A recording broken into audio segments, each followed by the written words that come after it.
Hello दोस्तों, क्या हाल है आप लोगों के। आई होप आप लोग बहुत बढ़िया होंगे। मैस्तान ऑफिशियल में आपका फिर से बहुत बहुत स्वागत है। आई होप आपका दिन काफी बढ़िया जा रहा होगा। तो आज हम बात करें उत्तराखंड एलटी मैथमेटिक्स 2024 के मैथमेटिक्स में जो पेपर आया था ना आपका, मैथमेटिक्स पोर्शन के बारे में और उसके सॉल्यूशन के बारे में। तो 2024 में जो अभी जो पेपर आया है ना, उसका सॉल्यूशन जो है वो लगभग अभी आपको कहीं नहीं मिलेगा। तो हम कोशिश ये कर रहे हैं कि सबसे सटीक सटीक मतलब करेक्ट और सबसे पहले इसको देने की कोशिश करेंगे।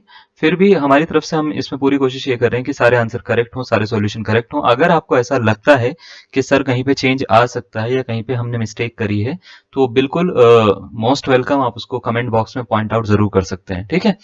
तो चलिए, तो पहला क्वेश्चन से हम स्टार्ट कर लेते हैं। फर्स्ट क्वेश्चन अगर हम बात करें ये कौन सा सेट है, तो सेट डी में ये वाले आपको सारे के सारे क्वेश्चन मिलेंगे। अगर ये मतलब आपको पूरा उसी हिसाब से चलना है तो सेट डी में, मेरे पास में सेट डी था तो सेट डी के अकॉर्डिंग मैंने बनाए। तो 52 क्वेश्चन है ये, और आपके सेट में कुछ और क्वेश्चन भी हो सकता है ये। ठीक है। तो आप मैच कर लीजिएगा। आपको बोलेगा विच of the following sentence is not correct. कौन सा सेंटेंस ऐसा है जो करेक्ट नहीं है, आपसे ये पूछ रखा है। ठीक है, नहीं पूछा है, याद रखिएगा। तो पहला है the inverse of N equivalence relation is equivalence. पहले तो आपको ये पता होना चाहिए कोई भी रिलेशन इक्विवेलेंस कब होता है। कोई भी रिलेशन इक्विवेलेंस तब होता है भाई कि जब वो तीन प्रॉपर्टी सेटिस्फाई करेगा। ठीक है। तीन प्रॉपर्टीज कौन कौन सी। पहला, ये रिफ्लेक्सिव होना चाहिए। ठीक है, रिफ्लेक्सिव होना चाहिए। दूसरा, ये सिमेट्रिक होना चाहिए। ठीक है, सिमेट्रिक होना चाहिए। और तीसरा जो है ये ट्रांजिटिव होना जरूरी है। ठीक है। अगर कोई भी रिलेशन रिफ्लेक्सिव, सिमेट्रिक और ट्रांजिटिव है, यानी अगर मैं बात करूं एक्स कॉमा एक्स बिलोंग कर रहे हैं आर को for every X belongs to, मतलब सपोज करो कोई सेट ए है, ए पे मैं डिफाइन कर रहा हूं तो कैपिटल ए। या अगर मान लेते हैं एक्स कॉमा वाई बिलोंग कर रहा है ना आर को, तो इसका उल्टा अगर वाई कॉमा एक्स बिलोंग करता है आर को, है ना, वाई कॉमा एक्स बिलोंग करता है आर को। ठीक है। तो इस मैट्रिक हो जाता है। ट्रांजिटिव के लिए क्या करते हैं हम, एक्स कॉमा वाई बिलोंग करेगा आर को, है ना, वाई कॉमा जेड बिलोंग करेगा आर को। ठीक है।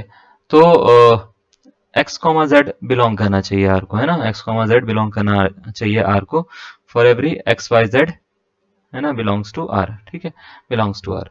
तो ये होगा for every X Y belongs to R. ठीक है। तो ये तो डेफिनेशन हो गई इसकी। अब कोई भी इक्विवेलेंस रिलेशन तभी होता है रिलेशन जब वो रिफ्लेक्सिव, सिमेट्रिक और ट्रांजिटिव हो। तो सपोज करो आर कोई रिलेशन है, अगर वो इक्विवेलेंस है तो इसका मतलब ये होता है कि वो रिफ्लेक्सिव भी है, सिमेट्रिक भी है, ट्रांजिटिव भी है। अगर आर इक्विवेलेंस है तो याद रखिएगा आर इनवर्स भी इक्विवेलेंस होता ही होता है। तो फर्स्ट स्टेटमेंट करेक्ट है, याद रखिएगा। आपसे बोल रखा the inverse of N equivalence relation is also equivalence, yes होगा। ठीक है। अगर आर कोई रिलेशन है वो इक्विवेलेंस है तो आर इनवर्स भी इक्विवेलेंस होगा ही होगा। ठीक है। दूसरी चीज ये होती है, अगर मान लेते हैं आपके पास में दो रिलेशन है आर वन और आर टू, है ना, तो उनका दोनों इक्विवेलेंस है, तो उनका इंटरसेक्शन और यूनियन पे क्या इफेक्ट पड़ता है, जरा थोड़ा सा इसके ऊपर बात करते हैं। अगर सपोज करो आर वन एक रिलेशन है, ये कैसा है, ये इक्विवेलेंस है। आर टू एक रिलेशन है, ये भी कैसा है, इक्विवेलेंस है। तो याद रखिएगा intersection, finite intersection of equivalence relation is always equivalence, याद रखिएगा। ठीक है। तो अगर मैंने पूछा R one intersection R two बता दीजिए, तो finite intersection of equivalence relation, मतलब दो ही तो रिलेशन है यहाँ पे, तो याद रखिएगा ये भी इक्विवेलेंस होता है। ठीक है। तो अगर कभी आपसे पूछा जाएगा कि दो रिलेशन है इक्विवेलेंस है, उनका क्या इंटरसेक्शन भी इक्विवेलेंस होगा, तो यस बिल्कुल होगा, बट यूनियन नहीं होता। ठीक है। तो R one union R two, ये नेसेसरी नहीं है कि ये इक्विवेलेंस निकल जाएगा। ठीक है, ये जरूरी नहीं है कि ये इक्विवेलेंस होगा। ठीक है। तो कौन सा ऑप्शन इसका करेक्ट आंसर है, करेक्ट आंसर मतलब गलत स्टेटमेंट कौन सी है, तो ऑप्शन नंबर सी इसका गलत आंसर होगा। यानी intersection, finite intersection of equivalence relations is always equivalence, but अगर मैं यूनियन की बात करूं तो यूनियन होना जरूरी नहीं है। कई सारे केसेस में क्या होगा, यूनियन इक्विवेलेंस नहीं भी निकलता। तो ऑप्शन नंबर सी जो स्टेटमेंट इन्होंने दे रखी है, बोला है union of two equivalence relations on a set is an equivalence relation on the set, तो वो गलत है। ठीक है, क्लियर है। तो ऑप्शन नंबर इसका कौन सा, सी इसका करेक्ट आंसर है। और ये पुराना क्वेश्चन है आपका पीजीटी एग्जामिनेशन का, तो ये मतलब एक तरह से रिपीट था, ये वाला क्वेश्चन क्या था, रिपीट था। ठीक है, ये रिपीटेड था। तो ये क्वेश्चन आपको पहले भी करवाया जा चुका है, अगर आप वीडियोस देखेंगे तो उसमें आपको मिल जाएगा ये वाला क्वेश्चन। नेक्स्ट क्वेश्चन आपसे जो पूछा गया था, ये वेक्टर एनालिसिस से एक क्वेश्चन पूछा गया था, अच्छा क्वेश्चन था। और मतलब ये वैसे ना ग्रेजुएशन में रिजल्ट पढ़ाया जाता है, मतलब एज अ रिजल्ट हम इसको पढ़ाते हैं। लेकिन अगर आप इसको मान लेते हैं, जैसे इसको सॉल्व करना चाहते हो, आपको प्रूफ करना है, तो आपको कई सारी चीजें पहले पता होनी चाहिए। जैसे इस क्वेश्चन में दिया क्या है, पहले तो ये देख लो। इस क्वेश्चन में ये दे रखा है if r is equal to mod of r and r कोई वेक्टर है, वो बोल रखा है X I cap plus Y Z J cap plus Z K cap है, तो बताओ del square R raise to power N की वैल्यू क्या होगी। तो इसको करने के लिए पहले तो कुछ रिजल्ट्स आपको पहले पता होने चाहिए, उसके बाद ही आपसे क्वेश्चन सॉल्व होगा। क्या रिजल्ट्स आपको पहले पता होने चाहिए, मैं आपको थोड़ा सा चीजों के बारे में पहले बता देता हूँ, रुक जाओ एक मिनट। यहाँ पे लिखते हैं। देखो सबसे पहला रिजल्ट तो ये होता है कि अगर मान लेते हैं आपको कोई मतलब कोई फंक्शन दे रखा है, सपोज करो एफ आर कोई फंक्शन है, ठीक है, एफ आर, और इसका अगर आप डेल निकालते हो तो इसका मतलब सीधा सीधा सा आंसर होगा F dash R vector R by R. ठीक है, इसका इस तरीके से आप आंसर निकाल सकते हो। एफ डैश आर मतलब एक बार डेरिवेटिव कर रहे हो आप उसका। ठीक है, पहला रिजल्ट तो ये है। दूसरा रिजल्ट क्या होता है कि अगर मान लेते हैं आपको कभी सपोज करो कि एक स्केलर क्वांटिटी और एक वेक्टर क्वांटिटी का डेल निकालना पड़ेगा आपको। स्केलर क्वांटिटी को हम कुछ भी नाम दे देते हैं, सपोज करो हमने फाई नाम दे दिया है ना, डेल डॉट फाई, और वेक्टर क्वांटिटी को मैं म्यू नाम दे रहा हूँ। तो अगर आपको मान लेते हैं इसका डेल निकालना है, तो इसका एक सीधा सीधा फॉर्मूला होता है। फॉर्मूला ये होता है कि सबसे पहले तो आप इसको क्या कर सकते हो, डेल जो है निकाल सकते हो फाई डॉट म्यू का। ठीक है, फाई डॉट म्यू का, फिर प्लस लगाओगे, फाई को बाहर निकालो। ठीक है, फाई को बाहर निकालो और डेल निकालो, डेल डॉट म्यू, इसकी वैल्यू निकाल दो, आपका आंसर आ जाएगा। ठीक है, ये दो चीजें हमने आपको बता दी। क्लियर है, इसमें कोई डाउट है? तीसरी चीज आपको बताते हैं। ठीक है, तीसरी चीज क्या है, अब अगर मान लेते हैं आर जो है वेक्टर आपको दे रखा है X I plus Y J plus Z के, ये वेक्टर है आर कोई सपोज करो, और मैं इसमें डेल डॉट आर की वैल्यू निकालना चाहता हूँ सपोज करो। ठीक है, डेल डॉट आर की वैल्यू निकालना चाहता हूँ। तो ये हमने पहले भी बता रखा है, लेकिन मैं एक बार और बता रहा हूँ। डेल डॉट आर की अगर वैल्यू आपको निकालनी है, तो इसका मतलब ये होता है कि डेल बाय डेल एक्स है ना, और आई लिख देता हूँ मैं यहाँ पे, I del by del x plus J del by है ना, plus K del by del Z. इसका डॉट प्रोडक्ट निकाल रहा हूँ मैं किसके साथ में, आर सपोज करो वेक्टर है X I plus Y J plus Z K, तो आई एक्स आई यानी X I cap plus Y J cap plus Z K cap, ये इसके साथ में डॉट प्रोडक्ट आप निकाल लेंगे। तो अगर आप निकालोगे तो इसका मतलब क्या है, इसका पार्शियल डेरिवेटिव करना पड़ेगा एक्स का, मतलब आई का आई के साथ में करोगे ना आप। ठीक है, डॉट प्रोडक्ट, तो del by del X of X निकालना पड़ेगा आपको। तो इसका मतलब कुछ ऐसे बनेगा, ये del by del X of X plus del Y of Y है ना, plus del by del Z of Z, ऐसे कुछ बनेगा। तो इसकी वैल्यू वन, इसकी वैल्यू वन और इसकी वैल्यू वन, तो तीनों की वैल्यू वन वन वन आएगी है ना, तीनों की वैल्यू क्या आएगी, वन वन और वन आएगी। तो अगर ऐसा है तो इसका मतलब ये होगा, इसका आंसर हो जाएगा भाई वन प्लस वन, यानी आंसर कितना हो जाएगा, थ्री हो जाएगा। अब जरा इसको देखो, ये रिजल्ट जो है ना, इनको कंबाइन करके मैं इस क्वेश्चन को सॉल्व करने की कोशिश करूंगा। हमारे को निकालना है del square R S to power कितना एन है, तो इसको मैं क्या लिख सकता हूँ, del dot del R S to power N लिख सकता हूँ। तो ये पहले रिजल्ट के जैसा लग रहा है, हाँ या ना। मैं इसको दूसरा पेन से लिखता हूँ, थोड़ा सा ना अच्छा लगेगा, मजा आएगा उसमें मतलब ना। ठीक है, R S to power N. ठीक है, तो देखो ऐसे लिख सकते हैं हम, पहले रिजल्ट के जैसा है, ये पहले रिजल्ट के जैसा है, तो इसको हम इसको कुछ इस तरीके से चाहें तो हम ऐसे लिख सकते हैं, del dot N R S to power N minus one, ऐसे लिख सकते हैं हम इसको, del dot del N R S to power N minus one, और इनटू में फिर आर अपॉन आर लिख सकता हूँ मैं, वेक्टर आर अपॉन आर, ये इनटू है, ठीक है, डॉट नहीं है। ठीक है, तो इनटू है, इनटू ऐसे लिखने की जरूरत नहीं होती, तो हम ऐसे लिख देते हैं इसको। अब इसको इधर लेके जाएंगे ऊपर, तो ऑब्वियस सी बात है पावर एक और कम हो जाएगी, तो इसका आंसर कुछ इस तरीके से बनेगा ना, del dot N R S to power N minus two बनेगा और वेक्टर आर हो जाएगा। क्या बात सही है? अब जरा अगर मैं इसको ध्यान से देखूं तो ये एक वेक्टर क्वांटिटी है, तो इसको अगर मैं म्यू कंसीडर कर लूं और इसको फाई कंसीडर कर लूं, है ना, इसको क्या कंसीडर कर लूं, फाई कंसीडर कर लूं, तो कुछ इसमें फॉर्मूला लगाएंगे, तो उसको कुछ इस तरीके से लिख सकते हैं क्या, डेल फिर N R S to power, N को एक काम करो बाहर निकाल लो, एन का कोई यूज नहीं है, तो एन को बाहर निकाल लो, एक मिनट, एन को बाहर निकाल लो, del R S to power N minus two है ना, और वेक्टर आर, सबसे पहले तो ये लिख दिया हमने, फिर plus R S to power N minus two को बाहर निकालो, मतलब ये एन दोनों के मल्टीप्लाई में है, ठीक है ना, R S to power N minus two को बाहर निकालो, डेल और वेक्टर आर, इस तरीके से आपका आ जाएगा। अब इसको थोड़ा सॉल्व करें अगर हम, इसका दोबारा से डेरिवेटिव करना पड़ेगा इसी वाले फॉर्मूले से, तो दोबारा से इसका डेरिवेटिव करेंगे हम इसी वाले फॉर्मूले से, मतलब इसकी वैल्यू निकालेंगे, तो कुछ बनेगा N minus two R S to power N minus three, ठीक है, फिर वेक्टर आर अपॉन आर, और ये वाला भी एक वेक्टर, ठीक है, तो ये वाला वेक्टर आर भी लिख देते हैं बगल में, ठीक है। अब लिख दिया हमने, और लिखने के बाद में plus R S to power N minus two, और डेल आर की जो वैल्यू है, डेल डॉट आर की जो वैल्यू है, ये देखो ये हमने यहाँ पे निकाल के दिखाई है आपको, कितनी है, 3 है, तो इसको 3 लिख देते हैं, ये हो गया। अब देखो जरा ध्यान से, ये बन गया टोटल 4 पावर, देखो माइनस में है ना, इसको ऊपर लेके जाएंगे 4 पावर बन जाएगा, और R into R, R square हो गया, ठीक है। तो हम इसको आर स्क्वायर को कुछ इस तरीके से लिखते हैं, N N minus two R S to power N minus four R square plus R S to power N minus two 3, है ना। तो ऐसे लिखेंगे, देखो आर स्क्वायर है, ये R S to power N minus four है, तो टोटल पावर कितनी होगी, एन माइनस टू हो गई है, तो इसका मतलब एन एन माइनस टू, ठीक है, R S to power N minus two हो गई, plus R S to power N minus two हो गई, इंटू 3 हो गया, ठीक है। R S to power N minus two ले लो बाहर, ठीक है, बाहर लोगे मतलब कॉमन ले लो उसको, तो कॉमन लोगे तो कुछ इस तरीके से बनेगा, N R S to power N minus two, है ना, और अंदर बन रहा है N minus two plus three, ठीक है। तो इसको अगर थोड़ा सा सॉल्व करा जाए तो N minus two plus three होता है एन प्लस वन, तो N N plus one R S to power N minus two इसका आंसर होगा, जो कि ऑप्शन नंबर डी में आपको दिख रहा है। तो डी इसका क्या हो गया, करेक्ट आंसर हो गया। तो इस तरीके से आपको बनाना है, अगर आपको मतलब बनाना आ जाता है ये, तो एग्जाम के लिए ये छोटा क्वेश्चन नहीं था, अच्छा क्वेश्चन था, इन्होंने बहुत अच्छा क्वेश्चन दिया है। और मतलब अगर आपको रिजल्ट पता है तो फिर तो आपके लिए बहुत आसान, रिजल्ट नहीं पता तो आपको ये पूरा बनाना पड़ता है, इसके लिए आपको 2-4 चीजें पता होती तो आपसे बनता है ये क्वेश्चन। क्लियर है ना, चलो बढ़िया, इसका स्क्रीनशॉट ले लीजिएगा।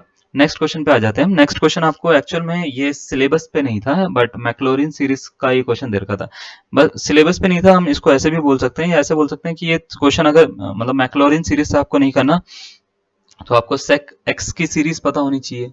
ई की पावर एक्स को तो सबको पता होता है कि ई की पावर एक्स की सीरीज क्या होती है ना, सेक एक्स की सीरीज सबको पता होनी चाहिए, वो सबको पता होती भी नहीं है ना, वो तो भाई कौन याद रखेगा, कॉस की साइन की तो याद भी रखते हैं, सेक की कोई याद नहीं रखता जल्दी से, ठीक है। तो एक तो तरीका ये है कि about the origin sec X की सीरीज निकाल के आप इसको कर लो। दूसरा तरीका ये होता है कि मैक्लॉरिन सीरीज से आप इसको कर लो, मैक्लॉरिन सीरीज से आप इसको सॉल्व कर सकते हो। तो मैक्लॉरिन सीरीज क्या होती है भाई, मैक्लॉरिन सीरीज जो होती है, ठीक है, वो क्या होती है भाई, जरा इसको ध्यान से सुनिएगा कि जैसे अगर मान लेते हैं आपको किसी फंक्शन का डेरिवेटिव करना है, अबाउट ओरिजिन करना है सपोज करो, तो आपको कुछ नहीं करना, आपको सीधा सीधा एफ जीरो यानी एफ एक्स हम बोलते हैं उसको, plus F dash zero x plus F double dash zero x square by 2 factorial, short में बता रहा हूं मैं आपको, ठीक है, plus F triple dash zero, triple dash zero का मतलब होता है बच्चे कि हम उसको ना 3 बार डेरिवेटिव कर रहे हैं, 4 बार लिखेंगे तो 4 बार कर देंगे, 5 बार लिखेंगे तो 5 बार कर देंगे, तो इस तरीके से ये जो सीरीज होती है इसको बोलते हैं मैक्लॉरिन सीरीज। तो कभी भी आपके पास में ऐसा एक्सपेंशन आ जाता है तो इसको ओपन करने के लिए सीरीज हम यूज करते हैं, इसमें इसको बोलते हैं फर्स्ट टर्म, सेकेंड टर्म ये होती है, थर्ड टर्म ये होती है, फोर्थ टर्म ये होती है, ऐसे ही चलते चलते आगे तक चलते हैं हम इसमें। अब होता क्या है, आपसे ये पूछा गया है कि इसमें थर्ड टर्म क्या होगी एक्सपेंशन की, about the origin, about the origin पूछा इसलिए हमने जीरो रखा है यहाँ पे, ठीक है। तो आपको थर्ड टर्म पूछिए तो इसका मतलब आपसे इसकी वैल्यू पूछी है, F double dash zero x square by 2 factorial यानी 2 होता है, ठीक है। तो अब जरा इसको ध्यान से देखो, अगर मुझे इसको सॉल्व करना है तो सबसे पहले तो मैं कैसे सॉल्व करूंगा, मैं इस फंक्शन को सपोज करो मैं एफ एक्स कंसिडर कर लेता हूँ, ठीक है। तो F X is equals to E raise to power X sec X, ये कंसिडर कर लेता हूं मैं, F X is equals to E raise to power X, क्या कंसिडर कर लिया हमने, सेक एक्स कंसिडर कर लिया। अब इसका ना मुझे 2 बार तो डेरिवेटिव करना पड़ेगा, क्योंकि मुझे निकालना है F double dash zero upon 2 into x square, इसकी वैल्यू निकालनी है, तो मुझे 2 बार तो इसका कम से कम डेरिवेटिव करना ही पड़ेगा। तो पहले एक बार करता हूं मैं एफ डैश एक्स निकालता हूं, तो एफ डैश एक्स निकलेगा ई की पावर एक्स, मतलब इसमें मल्टीप्लाई वाला फॉर्मूला लगाओगे, ई की पावर एक्स को छोड़ोगे, सेक एक्स का होता है sec X into tan X, है ना। फिर प्लस आप क्या करोगे, ई की पावर एक्स को छोड़ दिया था, आप सेक एक्स को छोड़ दोगे, ई की पावर एक्स का करोगे तो ई की पावर एक्स होता है। इसमें से देखो कॉमन आ रहा है ई की पावर एक्स सेक एक्स, और अंदर मिल रहा है 1 प्लस टेन एक्स, सही है ना। मेरी बात समझ में आ रही है, इतना कैसे करा, अच्छा ठीक है, ये एक बार करा हमने। अब इसमें क्या करते हैं, एक बार और करते हैं, एफ डबल डैश एक्स कर लेता हूं मैं। अच्छा, ये करने से पहले एक चीज और देखो जरा, मैं एक चीज और देख पा रहा हूं यहाँ पे इस क्वेश्चन में, क्या देख पा रहा हूँ कि ये ई की पावर एक्स सेक एक्स मिला है और ये एफ एक्स की वैल्यू है। थोड़ा सा क्वेश्चन छोटा हो जाएगा हमारा, तो हम इसको थोड़ा सा पहले ये काम कर लेते हैं, F dash X is equal to F X into 1 plus tan X लिख लेते हैं इसको, ये ज्यादा ईजी हो जाएगा हमारे लिए, ठीक है। अब इसका एक बार और डेरिवेटिव कर लो, तो एफ डबल डैश एक्स करोगे तो एफ एक्स को करोगे 1 + 10x को छोड़ दोगे, है ना, 1 + 10x को छोड़ दोगे, फिर 1 + 10x का करोगे तो 1 का होता है 0, 10x का होता है sec स्क्वायर x, और एफ एक्स लिख दोगे यहाँ पे। क्या ये बात सही है ना, आ रही है बात समझ में। अब इसमें क्या करोगे, एफ डबल डैश जीरो निकालोगे आप सबसे पहले, यानी एफ डैश जीरो, है ना, 1 + 10 0, है ना, प्लस सेक स्क्वायर 0 और एफ 0, ये तो मतलब होगा। अच्छा, तो हर जगह पे 0 रख दिया हमने। अब देखो एफ डैश 0 का मतलब ये होता है ये जो फंक्शन है ना इसमें 0 रखो। ये फंक्शन कहाँ था, एक्चुअल फंक्शन ये था, ठीक है, तो एक्चुअल फंक्शन ये था, तो इसमें 0 रखो, बताओ आंसर कितना आ रहा है। देखो इसमें 0 रखूंगा e⁻0, इसमें 0 रखूंगा sec 0, 1 ही होता है भाई ये तो, है ना, ठीक है, तो ये 1 हो गया, फिर 1 + 10 0 0 हो जाता है, तो इसका आंसर आ रहा है 1 × 1 × 1, तो आंसर आ गया बच्चे इसका 1, है ना, इंटू 1 + 10 0 10 0 1 होता है, तो 1 × 1 1 आ रहा है, प्लस सेक स्क्वायर 0, सेक 0 की वैल्यू होती है 1, तो ये 1 आ गया, और फिर f0 यानी यहाँ पे 0 रखो, तो 0 रखोगे तो ये तो बनेगा e⁻0 sec 0, तो ये तो 1 ही होता है, इंटू 1, तो आंसर कितना आ रहा है भाई, 1 + 1 2 आ रहा है। ये आया एफ डबल डैश 0 का आंसर, ठीक है, किसका, एफ डबल डैश 0 का आंसर। लेकिन हमारे को ये थोड़ी ना निकालना है, हमारे को निकालना है एफ डबल डैश 0 x² 2, है ना, इसकी वैल्यू निकालनी है। तो हम क्या करते हैं, एफ डबल डैश 0 x² 2 यानी 2/2 x², इसकी वैल्यू निकालेंगे। एफ डबल डैश 0 क्या है भाई, 2 है ना, तो इसकी वैल्यू निकालेंगे तो ये क्या हो जाएगा, x² हो जाएगा, और ये इसका ऑप्शन नंबर बी इसका करेक्ट आंसर हो जाएगा। तो इस तरीके से अगर आप इसको करते या किसी भी तरीके से करते हैं तो आपका आंसर ये वाला बनना चाहिए था, x² अगर आपका आंसर बना है तो ठीक है, अदरवाइज इनकरेक्ट है। मेरी बातें समझ में आ रही है ना आपको कि किस तरीके से हम सॉल्व कर रहे हैं, ठीक है। ओके, नेक्स्ट क्वेश्चन देखो जरा। नेक्स्ट क्वेश्चन ग्रुप थ्योरी से क्वेश्चन दिया गया था, ये हमने पहले भी बताया था आपको कि किस तरीके से सॉल्व करना है, ये आसान क्वेश्चन था। क्वेश्चन ये बोल रखा है the number of generator off the cyclic group of order 8 is, मतलब एक साइक्लिक ग्रुप है जिसका ऑर्डर कितना है 8 है, तो इसके जनरेटर कितने होंगे। बहुत आसान था, आपको ऑर्डर दे रखा था, ऑर्डर ऑफ जी दे रखा था, आपको कितना 8 दे रखा था, है ना। तो आपसे ये पूछा था कि इसका क्या बोलते हैं जनरेटर्स कितने होंगे, तो जनरेटर कितने होंगे, तो 5 फंक्शन निकाल लो बच्चे इसका। 5 फंक्शन कैसे निकालेंगे, पहले 8 के आप प्राइम फैक्टर बताओ क्या होते हैं, तो 8 को आप लिख सकते हो 2 का क्यूब, है ना, तो इसका मतलब इसका y फंक्शन अगर आपको निकालना है तो 8 × 1 - 1/2 हो जाएगा, है ना, तो ये हो गया 8 × 1 - 1/2, तो 1/2, इससे इसको कट करो 4, तो इसका आंसर हो गया 4 भाई, इसके 4 टोटल जनरेटर्स आ गए हैं। ऑप्शन नंबर बी इसका क्या हो जाएगा, करेक्ट आंसर हो जाएगा। क्लियर, कोई डाउट, चलो नेक्स्ट। नेक्स्ट क्वेश्चन जो है आपको ये दे रखा था the polynomial of least degree that approximate sin x at the point 0 π/2 and pi is. तो आपको ये बोल रखा था कि आपको एक फंक्शन दे रखा है sin x, इसके अप्रोक्सीमेट में एक पॉलिनोमियल है, बताओ कौन सी है जो 0 π/2 और पाई पर कंडीशन को सेटिस्फाई कर देती है। तो आपको करना क्या था, इसको ना एक्चुअल में ये जो था वो लैग्रांजेस थ्योरम का जो है अप्रोक्सीमेशन में जो न्यूमेरिकल एनालिसिस आती है उससे सॉल्व होना था ये, ठीक है। बट उससे अगर आप इसको सॉल्व भी करने बैठते तो एग्जाम में बहुत बड़ा क्वेश्चन है ये, मतलब ये अच्छा क्वेश्चन है, मतलब जैसे देखा जाए ना कि इसमें कैलकुलेशन वाइज बहुत बढ़िया क्वेश्चन है ये। तो आप इसको एक तरीके से और भी कर सकते थे कि जैसे अगर मान लेते हैं आपको इस क्वेश्चन को सॉल्व करना है, तो बिकॉज ये जो कर्व है साइन एक्स का जो कर्व होता है वो कुछ इस तरीके से होता है, 0 से पाई के बीच में 90 पे 1 हो जाता है ये, है ना, 90 पे कितना होता है 1 हो जाता है, 0 पे 0 होता है, पाई पे 0 होता है। तो आप इसमें एक चीज और कर सकते थे, आपको ये पता लगाना था कि कौन सा ऐसा क्वेश्चन, मतलब कौन सा ऐसा फंक्शन होगा जिसका कर्व इन चारों में से ऐसा बन जाए या इसके आसपास का कुछ बन जाए, है ना। यानी पाई पे वैल्यू उसकी 1 हो, 0 डिग्री पे 0 हो, 0 डालने पे 0 हो, और सॉरी π/2 पे 1 हो और पाई पे 0 हो जाए। तो आपको ऐसा कोई फंक्शन चूज करना था, यानी जिसका ग्राफ इसके जैसा हो। तो इसमें सबसे अच्छा तरीका ये, क्योंकि अप्रोक्सीमेट वैल्यू तो ये दे ही रहा है ना, अप्रोक्सीमेट वैल्यू अगर ये दे रहा है फंक्शन, तो इसका मतलब ये होगा कि इनमें से चारों में से एक ऑप्शन होगा जो इन तीनों पॉइंट्स पे वैल्यू सेटिस्फाई कर रहा होगा। तो हम क्या करेंगे, ऑप्शन नंबर ए को ट्राई करेंगे सबसे पहले, ऑप्शन नंबर ए को ट्राई करेंगे, यानी हम इसको बाय ऑप्शन इस क्वेश्चन को करेंगे, तो 4 पाई एक्स 1 - x/पाई, ये जो ऑप्शन है इसको सबसे पहले तो मैं क्या करूंगा, x इज इक्वल टू 0 रखूंगा, मुझे पता है साइन 0 पे 0 होता है ना, तो x इज इक्वल टू 0 रखूंगा, तो ये g0 जो हो जाएगा ये हो जाएगा 4/पाई इंटू 0 1 - 0/पाई, तो ये हो गया बच्चे 0। पहला आंसर तो सेटिस्फाई।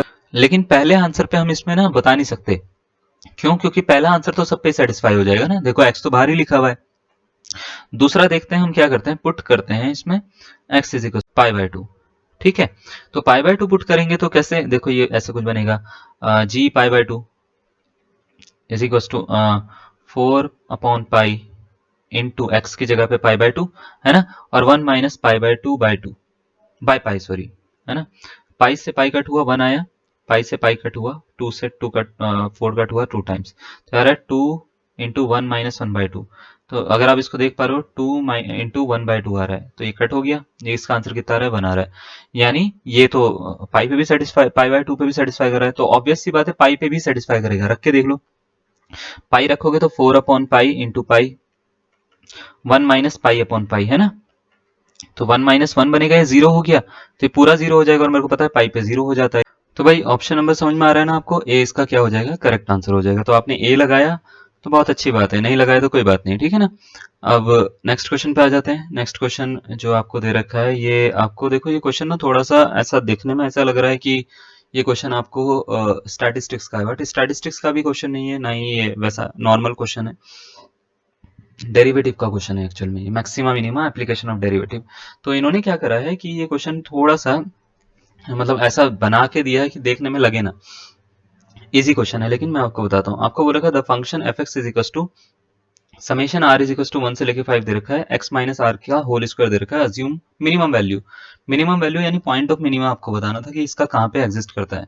तो सबसे पहले तो आपको ये जो फंक्शन दे रखा है, जैसे फंक्शन है क्या, पहले तो ये पता लगाओ, है ना। तो एफ एक्स जो ये फंक्शन है, एफ एक्स, ये आपको दे रखा है summation R is equal to 1 से 5। तो इसका मतलब ये होता है कि आर की वैल्यू 1 2 3 4 5 ऐसे रखेंगे आप, तो ये कुछ ऐसे बनेगा, एक्स माइनस 1 का whole square plus X minus 2 का whole square plus plus X minus 3 का whole square plus X minus 4 का whole square plus X minus 5 का होल स्क्वायर, है ना, यही तो होगा। अब जब भी कोई भी फंक्शन अगर मान लेते किसी पॉइंट पे मैक्सिमम वैल्यू ले रहा है, तो वो उस पॉइंट को क्रिटिकल पॉइंट कहा जाता है, और उस पॉइंट पे फंक्शन का जो फर्स्ट डेरिवेटिव होता है वो ऑलवेज 0 हो जाता है। ठीक है, मैक्सिमम या मिनिमम वैल्यू दोनों के केस के लिए यही होता है। अगर कोई फंक्शन किसी पॉइंट पे मिनिमम वैल्यू ले रहा है, तो भी क्रिटिकल पॉइंट पे उसका फर्स्ट डेरिवेटिव क्या होता है, 0 होता है। तो आपको करना क्या है इस केस में, आपको इसका एक फर्स्ट डेरिवेटिव निकालना है, यानी एफ डैश एक्स निकालना है, और इसको 0 के इक्वल रख देना है। अगर ये 0 के इक्वल आ गया तो आपका आंसर खत्म, नहीं आया तो भैया गड़बड़ है ना। ठीक है, चलो अब देखो जरा, इसका एक बार डेरिवेटिव करूंगा मैं, एफ डैश एक्स निकलेगा, एफ डैश एक्स होता है भाई एक्स माइनस 1 का होल स्क्वायर, तो एक्स माइनस 1 का होल स्क्वायर करेंगे तो 2 हो जाएगा, एक्स माइनस 1 हो जाएगा, फिर एक्स माइनस 1 का दोबारा से करेंगे चेन रूल से तो 1 ही आ जाएगा। फिर इसी का भी इस तरीके से 2x माइनस 2 होगा, फिर इसका करेंगे 2x माइनस 3 होगा, फिर इसका करेंगे 2 टाइम्स ऑफ एक्स माइनस 4 होगा, 2 टाइम्स ऑफ एक्स माइनस 4 होगा, एक्स माइनस 4 होगा, फिर इसका करेंगे 2 टाइम्स ऑफ एक्स माइनस 5 होगा, और इसको किसके बराबर रख देंगे, 0 के। 0 के बराबर इसलिए रखा क्योंकि मुझे पता है कि इसका 0 ही आएगा, है ना, क्रिटिकल पॉइंट पे डेरिवेटिव क्या होगा, 0 ही होगा। तो क्या करेंगे, 2 को कॉमन लो, उधर पहुंचा दो, उधर पहुंचा दिया तो ये खत्म। तो इसका मतलब x minus 1 plus X minus 2 plus X minus 3 plus X minus 4 x minus 4 plus X minus 5 किसके बराबर हो गया, 0 के बराबर हो गया। 2 को कॉमन लेके उधर पहुंचा दिया मैंने, मतलब वो खत्म हो गया पहले, है ना। अब x x x x x ये कितनी बार आ रहा है, 5 बार आ रहा है, 1 2 3 4 5, तो ये हो गया 5x, है ना। 1 2 3 3 6 4 10 और 5 15, तो ये आ गया भाई 15, है ना। तो 5x माइनस 15 आ रहा है, माइनस 15 इज इक्वल टू 0। तो x की वैल्यू कितनी, तो ये होगी 15/5, है ना। तो कितना आ गया भाई इसका आंसर, 3 आ गया। तो आपसे बस खाली पॉइंट पूछा था और सिंगल पॉइंट निकल रहा है, तो मुझे इसका डबल डेरिवेटिव टेस्ट करने की जरूरत नहीं है। सिंगल डेरिवेटिव टेस्ट करके मैं इसका बता सकता हूँ कि भाई इसका मिनिमम पॉइंट कितना निकल रहा है, 3 निकल रहा है। आप चाहो तो इसका डबल डेरिवेटिव करके भी चेक कर सकते हो। डबल डेरिवेटिव खाली ये बताता है कि फंक्शन मिनिमम है या नहीं है, बस इतना बताता है। पहले से ही बोल दिया उन्होंने, फंक्शन मिनिमम है, अज्यूम कर लो, तो यही इसका करेक्ट आंसर है, एक्स इज इक्वल टू 3। अब क्या कर रहे हैं, कुछ काफी सारे बच्चों ने क्या करा, उसमें पॉइंट रख के देखने की कोशिश करी, तो आपको रख के नहीं देखना, रख के थोड़ी ना वैल्यू आप अज्यूम करोगे, ठीक है। तो इस तरीके से आपको समझ में आना चाहिए। क्लियर है, कोई डाउट है ना। चलो बढ़िया, नेक्स्ट क्वेश्चन देखो। नेक्स्ट क्वेश्चन इंटीग्रेशन का पूछा गया था, आपसे बोल रखा था the value of definite integral -1 to 1 x² dx। Mod के अंदर आपको दे रखा था। तो मॉड के अंदर एक्स स्क्वायर डी एक्स पे आपसे वैल्यू पूछी थी डेफिनेट इंटीग्रल की क्या होगी। तो ये क्वेश्चन एक्चुअल में टफ क्वेश्चन नहीं था। तो आपको सबसे पहले तो क्या करना था, एक्स का मॉड एक्स स्क्वायर दे रखा है इज इक्वल्स टू 0 रखकर एक्स का क्रिटिकल पॉइंट निकालना था। तो एक्स की वैल्यू कितनी हो जाएगी 0, ये इसका क्रिटिकल पॉइंट है। तो होता क्या है कि क्रिटिकल पॉइंट से नेगेटिव की तरफ फंक्शन हो जाता है, मतलब क्रिटिकल पॉइंट से पीछे की तरफ फंक्शन नेगेटिव हो जाता है, अदरवाइज पॉजिटिव हो जाता है। लेकिन एक्स स्क्वायर है तो फंक्शन नेगेटिव भी नहीं होगा। मैं आपको समझाता हूँ कि ये कुछ इस तरीके से बनेगा, -1 से 0। वैसे तो होना चाहिए था माइनस का एक्स डी एक्स, लेकिन स्क्वायर है तो ये माइनस का सिंबल नहीं आएगा उस केस में। तो माइनस का सिंबल नहीं आएगा तो इसका आंसर कितना हो जाएगा, एक्स स्क्वायर डी एक्स, है ना। फिर प्लस 0 से 1 तक इसको ब्रेक करो, एक्स स्क्वायर डी एक्स। और आप चाहो ना तो इसको डायरेक्ट, जैसे इन्होंने कर रखा है, ये बहुत सही करा है इन्होंने, तोड़ने की जरूरत ही नहीं करी, इसको डायरेक्ट कर दिया। तो आप इसको डायरेक्ट भी करोगे क्योंकि फंक्शन पे कोई इफेक्ट नहीं पड़ रहा, -1 से 1 पे भी करोगे ना तो भी इसका आंसर सही ही आएगा। मतलब 2/3 करेक्ट आंसर है इसका। मैं आपको थोड़ा समझा देता हूँ। जैसे ये है आई इज इक्वल टू -1 से 1, ठीक है, mod x square D x, ऐसे भी करोगे तो भी कोई दिक्कत नहीं है। मॉड हटा दो उसका, एक्स स्क्वायर डी एक्स कर दो उसको, क्योंकि वो क्रिटिकल पॉइंट पे तो भाई कोई इफेक्ट पड़ेगा नहीं उसका स्क्वायर की वजह से। तो अब देखो ये हो गया x³/3 -1 से 1। तो एक बार -1 रख दो, एक बार +1 रख दो, तो 1 रखोगे तो 1/3 हो जाएगा, -1 रखोगे तो -1/3 हो जाएगा, है ना। तो माइनस माइनस प्लस हो जाता है बच्चे। तो ये हो गया प्लस का 1/3 प्लस का 1/3, तो ये हो गया 2/3, ठीक है। तो 1/3 1/3 2/3, ऑप्शन नंबर डी इसका क्या हो जाएगा, करेक्ट आंसर हो जाएगा, ठीक है। क्लियर है। 0 उन्होंने क्यों दिया जानबूझ के आंसर, 0 इसलिए दिया कि कुछ बच्चे क्या करेंगे यहाँ पे नेगेटिव साइन डाल देंगे। जब क्रिटिकल पॉइंट निकालेंगे तो नेगेटिव साइन डालेंगे, तो ऐसा हो सकता है कि वो यहाँ पे -1/3 और +1/3 करके 0 कर दें। तो वो ऐसा पॉसिबिलिटी पे आंसर दे देते हैं ताकि आप निकालें। बट इसका जो है ये क्योंकि एक डेफिनेट कर्व बनाएगा ये, और तो उसका एरिया निकलना पॉसिबल है, ठीक है। नेक्स्ट देखो जरा। नेक्स्ट क्वेश्चन आपको आपसे पूछा गया है, which of the following statement is false. मतलब कौन सी स्टेटमेंट इसमें से फॉल्स है, आपसे ये पूछा गया है। ये बहुत अच्छा क्वेश्चन आपसे पूछा गया था। आपसे एक सेट दे रखा है, सेट है a इज इक्वल टू 1 2 3, ठीक है। और रिलेशन आपको एक दे रखा है, रिलेशन है 1,1 है ना, और 2,2 है ना, और 3,3, और क्या है 1,2 है। तो आपसे ये बोल रखा है कि रिलेशन में कुछ स्टेटमेंट दे रखी है, कौन सी स्टेटमेंट गलत है, गलत पूछी है इन्होंने, ठीक है। कौन सी स्टेटमेंट क्या है, गलत है। तो सबसे पहले तो पहली स्टेटमेंट दे रखी है, ये इक्विवेलेंस रिलेशन नहीं है, ये बोला है इन्होंने। चलो चेक करते हैं। कोई भी रिलेशन इक्विवेलेंस तब होता है जब वो रिफ्लेक्सिव, सिमेट्रिक और ट्रांजिटिव होता है। रिफ्लेक्सिव का मतलब सारे के सारे जितने भी एलिमेंट है ए में, उन सबके डबलेट हैं क्या, तो आप बोलेंगे हाँ सर 1 1 है, 2 2 है, 3 3 है, रिफ्लेक्सिव है। सिमेट्रिक सबका जो है, अगर मान लेते हैं सिमेट्रिक में क्या होता है, अगर ए बी बिलोंग कर रहा है आर को, है ना, ए कॉमा बी बिलोंग कर रहा है आर को, है ना, तो इसका मतलब बी कॉमा ए भी बिलोंग करना चाहिए आर को, है ना। तो क्या बिलोंग कर रहा है, तो आप बोलेंगे 1 1, ऑब्वियस सी बात है, इस पे रिफ्लेक्स सिमेट्रिक चेक करने की जरूरत नहीं है, 2 2 पे जरूरत नहीं है, 3 3 पे जरूरत नहीं है, 1 2 है, तो क्या 2 1 है मेरे पास में, तो आप बोलेंगे सर 2 1 तो नहीं दिख रहा, है ना। तो यहाँ पे क्या हो रहा है, 1 2 तो बिलोंग कर रहा है यहाँ पे, है ना, लेकिन यहाँ पे 2 1 नहीं दिख रहा मेरे को। तो 2 1 नहीं दिख रहा तो आर इज नॉट सिमेट्रिक, और अगर आर सिमेट्रिक नहीं है तो वो इक्विवेलेंस नहीं है। इक्विवेलेंस नहीं है, ठीक है। कोई भी रिलेशन इक्विवेलेंस तब होता है जब वो रिफ्लेक्सिव, सिमेट्रिक और ट्रांजिटिव तीनों होता है। तो इक्विवेलेंस नहीं है, इक्विवेलेंस नहीं है, तो ऑप्शन नंबर ए सही है। मतलब सही है, मतलब ये सही बात कह रहा है कि इक्विवेलेंस नहीं है, तो ये स्टेटमेंट तो करेक्ट है, ठीक है। तो ये हमारा आंसर नहीं हो सकता, क्लियर है। हमारा आंसर वो होगा जो स्टेटमेंट इनकरेक्ट होगी। अब दूसरी statement, R is not anti symmetric relation, R anti symmetric relation नहीं है, ये बोल रहा है वो। तो भाई एंटी सिमेट्रिक रिलेशन क्या होता है, एंटी सिमेट्रिक रिलेशन क्या होता है कि अगर आपके पास में ए कॉमा बी आपने बिलोंग करा आर के लिए, है ना, तो बी कॉमा ए जो है वो बिलोंग नहीं करेगा आर को, आर को बिलोंग नहीं करेगा। अगर वो बिलोंग कर रहा है तो बस इसी केस में करेगा, ए कॉमा बी बिलोंग कर रहा है आर को, और and B comma A belong कर रहा है आर को, है ना, तो बस एक ही केस में कर सकता है, ठीक है, जब ए और बी इक्वल हो जाए, बस इसी केस में कर सकता है, ठीक है। तो डबलेट का जब भी सेट आता है तो वो एंटीसिमेट्रिक बन सकता है।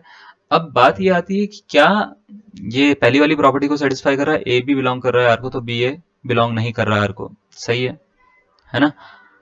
अब इसमें थोड़ा सा और समझिएगा, ठीक है। क्या ए बी अगर आर को बिलोंग करता है, बी ए आर को बिलोंग करता है, तभी करता है जब ए और बी इक्वल होते हैं, है ना। तो ऑब्वियस सी बात है, पहली कंडीशन को सेटिस्फाई कर रहा है, दूसरी को सेटिस्फाई कर रहा है, तीसरी को भी दूसरी का ही पार्ट है, इसको भी सेटिस्फाई कर रहा है, तो ये एंटी सिमेट्रिक है। आप समझ में आ रही है मेरी बात, समझ में आ रही है, एंटी सिमेट्रिक है ये, ठीक है। तो ये वाला ऑप्शन इन्होंने जो दे रखा है वो गलत दे रखा है। अब आप बोलेंगे सर सी और डी चेक करके बताओ, हम नहीं मान रहे आपकी बात को, ठीक है। थोड़ा सा चेक करते हैं चलो इसको भी ना। जैसे सी ऑप्शन है आपका, सी है R is transitive, anti symmetric का समझ में आया आपको, भाई ये सिमेट्रिक नहीं होगा, और सिमेट्रिक नहीं होगा, और सिमेट्रिक होगा तो वो बस इसी कंडीशन के लिए होगा, ठीक है। अब देखो जैसे मान लेते मेरे को ना थर्ड वाली स्टेटमेंट चेक करनी कि आर जो है वो ट्रांजिटिव है। एक मिनट मैं वापस लेकर आता हूँ इसको। आर जो है वो मुझे चेक करना है ट्रांजिटिव है या नहीं है, ठीक है। तो देखो आर कैसे चेक करेंगे, देखो ट्रांजिटिव के लिए क्या करते हैं, जिन एलिमेंट से स्टार्ट हो रहा है ना, उससे ही स्टार्ट होने वाला एक और नया एलिमेंट लेते हैं। जैसे सपोज करो 1,1 बिलोंग कर रहा है आर को, तो 1 से स्टार्ट होने वाला एक और लेंगे, 1,2 बिलोंग कर रहा है आर को, तो पहला और लास्ट वाला बिलोंग करना चाहिए, यानी 1,2 बिलोंग करना चाहिए आर को, है क्या? बिल्कुल है, ठीक है। अब जरा इधर ध्यान से देखो, 2,2 बिलोंग कर रहा है आर को, तो 2 से स्टार्ट होने वाला कोई है ही नहीं। जिस पे स्टार्ट करने वाला कोई नहीं होता उस पर ट्रांजिटिव चेक नहीं करते, उसको ट्रांजिटिव के लिए आप मान लेते हैं कि वो ट्रांजिटिव है, ठीक है। मतलब अगर आपको आर इज इक्वल टू ऐसे दे देना 1,1,2,2,3,3, तो ये रिफ्लेक्सिव, सिमेट्रिक और ट्रांजिटिव तीनों हैं, याद रखिएगा। ट्रांजिटिविटी इस पे चेक नहीं करेंगे हम, क्योंकि वो ट्रांजिटिविटी के लिए हमारे पास में एलिमेंट पूरे नहीं है, तो एलिमेंट पूरे नहीं होते तो इसको ट्रांजिटिव कंसीडर कर लिया जाता है उस केस में, ठीक है। तो जो एलिमेंट है बस उनका ही यूज करेंगे हम। जैसे 1,2 सपोज करो बिलोंग कर रहा है आर को, तो 2 से स्टार्ट होने वाला 2,2 बिलोंग कर रहा है आर को, तो इसका मतलब 1,2 भी बिलोंग करेगा आर को, तो आप बोलेंगे यस बिलोंग करेगा सर। बिलोंग करेगा तो ये ट्रांजिटिव तो है, और आपको बोल रखा है कि ये ट्रांजिटिव है, तो ये स्टेटमेंट तो करेक्ट दे रखी है। अब लास्ट वाला आपको दे रखा है कि आइडेंटिटी रिलेशन नहीं है ये, ठीक है, आइडेंटिटी रिलेशन नहीं है ये। तो ये स्टेटमेंट जो है ना वो फुल्ली करेक्ट है। करेक्ट कैसे है, जैसे इसमें क्या लिखा हुआ गया है कि भाई ये रिलेशन आइडेंटिटी नहीं है। तो आइडेंटिटी रिलेशन होता क्या, पहले तो मैं आपको ये समझाता हूँ। जैसे कोई सेट है A1 2 3, है ना, तो अगर मैंने कोई रिलेशन बनाया आई, मतलब सपोज करो मैं आइडेंटिटी रिलेशन को इससे डिनोट कर रहा हूँ, तो ये बस कुछ नहीं होगा, इसका डबलेट का सेट होगा 1 1 2 2 और 3 3। तो ये आइडेंटिटी रिलेशन है और ये रिफ्लेक्सिव भी होता है। तो आइडेंटिटी अगर कोई रिलेशन है तो वो रिफ्लेक्सिव होगा, ठीक है, क्या होगा, रिफ्लेक्सिव होगा। लेकिन अगर कोई रिफ्लेक्सिव रिलेशन है तो जरूरी नहीं होता कि वो आइडेंटिटी हो। मतलब कहने का मतलब ये होता है सारे आइडेंटिटी रिलेशन जो होते हैं वो रिफ्लेक्सिव होते हैं, लेकिन सारे रिफ्लेक्सिव रिलेशन आइडेंटिटी नहीं होते। तो याद रखिएगा आइडेंटिटी होने के लिए बस ये 3 ही एलिमेंट आने चाहिए सेट में, और वो जो सेट है वो आइडेंटिटी रिलेशन नहीं बना पा रहा। Otherwise it is reflexive, although it is reflexive but it is not identity relation. तो स्टेटमेंट करेक्ट, ये स्टेटमेंट करेक्ट, ये स्टेटमेंट करेक्ट, ये इनकरेक्ट। तो मैं पूरा प्रॉपर सॉल्यूशन जो दे रहा हूं उसके हिसाब से ऑप्शन नंबर बी इसका करेक्ट आंसर होना चाहिए, ठीक है, मेरे हिसाब से। तो इसको कर लीजिएगा। चलिए भाई नेक्स्ट क्वेश्चन के ऊपर बात कर लेते हैं हम। क्वेश्चन नंबर है ये 69। क्वेश्चन नंबर 69 कैसे है, देखो इसमें बोल रखा है if A is equal to AIJ 5x5 order की मैट्रिक्स है। मतलब A कोई मैट्रिक्स है, उसका ऑर्डर क्या है 5x5 है, स्क्वायर मैट्रिक्स है, ठीक है। क्या ऑर्डर की है, 5x5 ऑर्डर की। अब आपको बोल रखा है where A1J is equal to 3 times of A2J के इक्वल है, ठीक है, 3 टाइम्स ऑफ A2J के इक्वल है, और जो J है वो 1 से 5 के बीच में है, ठीक है, कोई बात नहीं, वो तो ऑब्वियस है ना। Then which of the following is false, आपसे पूछ रहा है कि कौन सा फॉल्स होगा। देखो अब ये दिक्कत पता क्या है, जैसे ये क्वेश्चन है तो आपको थोड़ा सा इसको समझना चाहिए। ये क्वेश्चन ना ऐसे मतलब सॉल्व नहीं होगा 5x5 की, आप ऐसे डायरेक्ट आप मैट्रिक्स बना के उसको सॉल्व करने बैठोगे तो शायद आपसे सॉल्व ना हो। इसमें बोला क्या है मैं आपको थोड़ा समझाता हूँ। आपसे ये बोल रखा है जो फर्स्ट रो में, मतलब ये डिपेंडेंसी दे रखी है, जो फर्स्ट रो है आपकी A1J, है ना, ये तो होती है फर्स्ट रो, ठीक है, जैसे A11 है ना, A12 ऐसे कर करके पूरी की पूरी। और जो सेकेंड रो है वो आपस में डिपेंडेंट है। डिपेंडेंट है इसका मतलब क्या होता है, ये 3 टाइम्स ऑफ A11 A12 इस तरीके से है पूरा का पूरा। मतलब कहने का मतलब ये है A21 A22 इस तरीके से है पूरा का पूरा। तो कहने का मतलब ये होता है कि जो फर्स्ट रो है ये 3 टाइम्स है कौन से रो की, सेकेंड रो की, है ना। फर्स्ट रो किसकी है, 3 टाइम्स है सेकेंड रो की, तो आपको ये बोल रखा है। तो अगर इसका मतलब ये है कि अगर फर्स्ट रो 3 टाइम्स है सेकेंड रो की, तो ऑब्वियस ही बात है अगर मैं इसमें ऑपरेशन लगाना शुरू करूंगा, ऑपरेशन इसमें लगाना शुरू करूंगा तो इसके जो एलिमेंट होंगे वो इसके 3 गुना होंगे। जैसे सपोज करो इसके एलिमेंट है पहले वाले के 2 4 6 8 कुछ भी मान लो, है ना, 2 4 6 8 10 ये एलिमेंट है, तो इसके 3 गुना ये एलिमेंट होंगे। क्या क्या मतलब सब नहीं, ये अगर मान लेते हैं सेकंड रो के एलिमेंट है 2 4 6 8 10, है ना, तो इसके 3 गुना फर्स्ट रो के एलिमेंट होंगे। तो 2 3 6 4 3 12 और 6 3 18 8 3 24 और 10 3 30 ऐसे कुछ होंगे। तो अगर मैं पूरा का पूरा इसको ध्यान से समझूं तो ये 5x5 की अगर मैट्रिक्स है तो इसका अगर मैं डिटर्मिनेंट निकालता हूं तो इसमें 2 डिपेंडेंसी है रोज पे। मैं चाहूं तो इसमें मतलब ऐसे कर सकता हूं, R1 tense to R1 -3 R2 अगर मैं करूंगा तो भाई ऑब्वियस सी बात है एक पूरी की पूरी एंटायर रो जो हो जाएगी वो जीरो हो जाएगी। तो जीरो हो जाएगी तो इसका मतलब ये है कि इसका डिटर्मिनेंट जीरो हो जाएगा।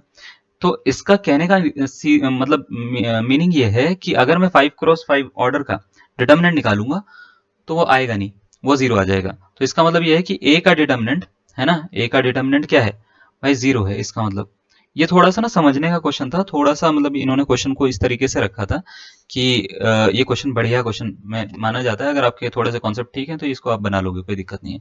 ठीक है, तो डिटर्मिनेंट ऑफ ए जीरो है, तो भाई डिटर्मिनेंट ऑफ ए जीरो है तो 5 तो नहीं हो सकता, है ना, ये स्टेटमेंट तो करेक्ट है, ये स्टेटमेंट करेक्ट है।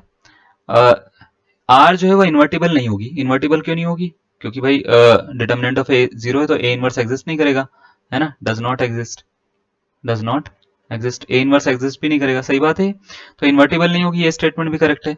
रैंक ऑफ ए जो है वो 5 से कम होगी, ऑब्वियस सी बात है, डिटर्मिनेंट जीरो आ गया है भाई 5 ऑर्डर का, तो रैंक जो है 5 से कम होगी। तो कौन सी स्टेटमेंट गलत है आपसे ये पूछ रहा है, गलत ये है सी स्टेटमेंट। सी स्टेटमेंट क्या कह रहा है, डिटर्मिनेंट ऑफ ए जो है वो 5 है, तो अगर आपने सी स्टेटमेंट लगाई है इसका आंसर तो वो करेक्ट है, अदरवाइज इनकरेक्ट है। ठीक है, तो आपको अगर इसका आंसर आप मतलब करना चाहोगे, इसको करोगे तो आपको मतलब ये आंसर करने के लिए थोड़ा दिमाग लगाना पड़ेगा। ऐसे कहीं पे मिलेगा नहीं, ऐसे कहीं पे होगा नहीं, तो आप थोड़ा सा दिमाग लगाओगे तो आपसे हो जाएगा ये क्वेश्चन। ठीक है ना, तो अच्छा क्वेश्चन इन्होंने पूछा था, मतलब मैं ये मान के चलता हूँ कि ये क्वेश्चन एक्चुअल में अगर आपको पूछना था तो एलटी क्वेश्चन, एलटी के लेवल के लिए बहुत अच्छा क्वेश्चन था ये, मतलब बढ़िया क्वेश्चन पूछा गया था उन्होंने, है ना। तो अब देखो एक और आपसे लीनियर अलजेब्रा का एक और क्वेश्चन पूछ लिया है, आपसे पूछा है the dimension of the vector space spanned by. ठीक है, इस वेक्टर स्पेस के आपसे डायमेंशन पूछ लिए गए हैं कि भाई इसके डायमेंशन क्या होंगे। तो सबसे पहले तो इसको क्या करेंगे, एक मैट्रिक्स में कन्वर्ट कर लेते हैं, मैट्रिक्स फॉर्मेशन में। तो अगर मैं इसको कन्वर्ट करना चाहूंगा तो देखो भाई सपोज करो इसकी एक मैट्रिक्स बना लेता हूँ मैं ए, तो क्या बनेगी 1 2 3, है ना, और -1 -1 4 -2, है ना, -1 4 और -2, और तीसरी बन जाएगी 2 10 और 7, है ना। तो ये मैट्रिक्स बना ली हमने सबसे पहले। अब ये मैट्रिक्स बनाने के बाद में हम क्या करते हैं, इसमें सबसे पहले हम ये चेक करते हैं कि इसमें डिपेंडेंसी कितने पे है, मतलब डिपेंडेंसी लीनियरली इंडिपेंडेंट रोज या कॉलम्स, रोज जो है वो कितनी है इसमें। ठीक है, ये चेक करता हूँ मैं सबसे पहले। तो इसको चेक करने के लिए सबसे पहले तो मैं कुछ ऑपरेशन लगाता हूँ, जैसे R2 ये रो है, ठीक है, ये R2 रो दिख रही है आपको, R2 रो जो है इसमें मैं ऑपरेशन लगाता हूँ। सबसे R2 को R2 -2 R1 कर लेता हूँ मैं। R2 -2 R1 करूंगा अगर मैं, तो ये कुछ इस तरीके से बनेगी, A इज इक्वल टू 1 -1 2 और 3 -2 7, ये थर्ड रो हो गई। सेकंड वाली बनेगी, इसमें से इसको माइनस कर रहा हूं मैं, तो 2 -1 0, ठीक है, 4 -2 तो +2 हो जाएगा तो 6 हो जाएगा, है ना, 10 -4 6 हो जाएगा, तो 0 6 6 बन रहा है। अब हम क्या करते हैं, एक और ऑपरेशन लगाते हैं इसमें R3 में, तो R3 tense to R3 minus 3R1 में कर देता हूँ इसमें। तो 3R1 जैसे हम करेंगे तो ये कुछ A कुछ इस तरीके से बनेगा, A इज इक्वल टू 1 -1 2 0 6 6, और देखो इसमें से इसको माइनस करा 3 टाइम्स तो 0 आ गया, -2 -3 तो -2 + 3 हो गया तो 1 आ गया, 7 -2 3 6 तो 1 आ गया, ये आ गया। अब इसमें अगर आप इसको देख पाओ, एक बार ऑपरेशन और लगा देता हूं मैं, जैसे R3 tense to R3 minus 6R2 कर देता हूं मैं। 6R2 अगर मैंने करा तो कुछ इस तरीके से बनेगा, 1 -1 2 और 0 6 6, और ये गया 0, ये गया 0, ये गया 0, तो ये कुछ इस तरीके से बन रहा है। तो अगर मैं देख पा रहा हूं इसमें, अब देखो इसके आगे ये सॉल्व नहीं होगा, तो इसमें इसकी जो दो रोज हैं वो लीनियरली इंडिपेंडेंट मिल गई मेरे को, मतलब डिपेंडेंसी जो आ रही थी वो यहाँ तक मेरे को करके ये पता लग रहा था कि अभी और सॉल्व हो सकता है, तो इसमें डिपेंडेंसी आ रही थी। अब यहाँ पे मेरे को दो ऐसी रोज मिल गई हैं जो लीनियरली क्या है, डिपेंडेंट है ना, लीनियरली क्या है, इंडिपेंडेंट है, सॉरी इंडिपेंडेंट है। तो अगर आपसे पूछा जाता है कि इसका डायमेंशन बता दो, तो इसका डायमेंशन कितना हो गया भाई, डायमेंशन हो गया इसका 2। ठीक है, क्लियर। तो अगर आपने ऑप्शन नंबर बी निकाला इसका आंसर, तो इसका डायमेंशन की वैल्यू आप क्या निकाल सकते हो भैया, dimension of A is equal to 2 हो गया, बस खत्म आंसर। ठीक है, तो अगर आपका ये निकला तो बहुत बढ़िया, नहीं निकला तो देखो आपने क्या गलती करी है। नेक्स्ट क्वेश्चन देखो जरा। नेक्स्ट क्वेश्चन आपको बोल रखा है G be an abelian group of order 125 then total number of elements in centre of G is. ठीक है, तो आपको ये बोल रखा है कि जी एक अबिलियन ग्रुप है जिसका ऑर्डर कितना है 125 है, तो बताओ total number of elements centre में क्या होंगे, सेंटर ऑफ जी में क्या होंगे। ठीक है ना, तो देखो इसका बहुत ही इजी सा एक कॉन्सेप्ट होता है कि अगर आपको ना जैसे किसी ग्रुप का ऑर्डर गिवन है, सपोज करो वो पी क्यूब कुछ ऑर्डर गिवन है पी क्यूब, तो कभी भी सेंटर में कभी भी एलिमेंट पूछे जाते हैं, उनका ऑर्डर पूछा जाता है कितने एलिमेंट होंगे मतलब सेंटर में, तो वो होते हैं पी। अब ये थ्योरम यहाँ पे कैसे फॉलो करेंगे, इधर ऐसा है कि G is equal to order of G is equal to दे रखा है 125 एंड 125 जो होता है वो होता है 5 क्यूब। आप समझ पा रहे हो इस बात को, 5 क्यूब होता है, तो सेंटर में कितना एलिमेंट हो गया अगर आपको ये बताना है तो आपको कुछ नहीं करना, इसका आंसर कितना हो जाएगा 5 हो जाएगा भाई। तो ऑप्शन नंबर कौन सा इसका, ए इसका करेक्ट आंसर हो जाएगा। तो ये क्वेश्चन जो आया था वो इजी क्वेश्चन था, तो ग्रुप थ्योरी से जो क्वेश्चन आए हैं वो ज्यादा टफ नहीं आए हैं। ठीक है, वो ठीक क्वेश्चन आए हैं। नेक्स्ट क्वेश्चन देखो जरा। नेक्स्ट क्वेश्चन जो है ये आपसे पूछा गया था भाई प्लेन ज्योमेट्री से, 3D से पूछा गया था प्लेन ज्योमेट्री से। तो आपसे बोल रखा था distance between the parallel planes 2x minus Y plus 3z minus 4 equals to 0 and 6x minus 3y plus 9z plus 13 equals to 0 क्या होगी। तो कुछ लोगों ने क्या करा कि पैरेलल प्लेन के बीच में डिस्टेंस निकालने के लिए इन्होंने क्या कर दिया कि डायरेक्ट सॉल्व करना शुरू कर दिया। तो याद रखिएगा अगर दो प्लेन पैरेलल हैं तो उनके डीआर्स भी तो बराबर होंगे ना। तो आप सबसे पहले क्या करो, ये जो आपको दे रखा है इसमें से ना 3 कॉमन आ रहा है, 3 कॉमन लेना ना। ठीक है, तो आप देखो पहला तो आपको ये दे रखा है 2x minus Y plus 3z minus 4 equals to 0 है ना। दूसरा जो प्लेन की इक्वेशन दे रखी है उसमें से 3 कॉमन ले लो पहले, तो ये कुछ ऐसे बनेगी 2x minus Y plus 3z plus 13/3 is equal to 0 ऐसा कुछ बन जाएगी है ना। 13/3 इज इक्वल टू 3 को उधर पहुंचा दो, उधर पहुंचाओगे तो ये कुछ सीधा सीधा जो सेकंड प्लेन की इक्वेशन आ जाएगी वो आ जाएगी 2x minus Y plus 3z है ना प्लस 13/3 इज इक्वल टू 0 आ जाएगा। तो अगर मैं इसको कंपेयर करूं, ये पहले प्लेन की इक्वेशन है, P1 मैं समझ करो मैं इसको बोल रहा हूँ, P2 इसको बोल रहा हूँ है ना, ये दूसरे प्लेन की इक्वेशन है। तो यहाँ से डीआर अगर मैं निकालता हूँ तो इसका डीआर हो गए 2, ए की वैल्यू, बी की वैल्यू होगी -1, सी की वैल्यू होगी कितनी 3। और अगर मैं यहाँ से D1 मतलब प्लेन की इक्वेशन क्या होती है, प्लेन की इक्वेशन ये होती है ना ax प्लस बी वाई है ना plus C Z plus D, ये तो होती है। तो हम क्या करेंगे इसमें से D1 और D2 बस चेंज है उसमें, वो निकाल लेते हैं सबसे पहले। तो D1 क्या है, D1 है भाई ये -4 और D2 जो है D2 है भाई 13/3 है ना। तो अब कभी भी अगर आपको दो प्लेन के बीच में डिस्टेंस निकालनी हो, पैरेलल प्लेन के बीच में, अगर मान लेते हैं ये प्लेन है, इसके एक पैरेलल एक और प्लेन है ये वाला, ठीक है, ये दो प्लेन है, ये दोनों आपस में पैरेलल है, इन दोनों के बीच में डिस्टेंस ये निकालनी है आपको, डी या कैपिटल डी से डिनोट कर लो। तो इसका फॉर्मूला ये होता है कि अगर इसकी मान लेते हैं इक्वेशन है ax plus B Y plus C Z plus D1 is equal to 0, ये इसकी इक्वेशन है, और इसकी इक्वेशन है ax plus B Y plus C Z है ना plus D2 is equal to 0, ये इसकी इक्वेशन है। तो इसकी डिस्टेंस जो होती है उसका फॉर्मूला होता है D1 माइनस D2 या D2 माइनस D1 कुछ भी कर लो। ठीक है, तो D1 माइनस D2 क्योंकि मॉड के अंदर है, अपॉन में अंडर रूट में a square plus B square plus C square, ये होता है भाई। ठीक है, तो इसका यूज करके हम इसको ना सॉल्व करेंगे, मैं नीचे वाला हटा देता हूँ, इसमें जगह चाहिए मेरे को क्योंकि।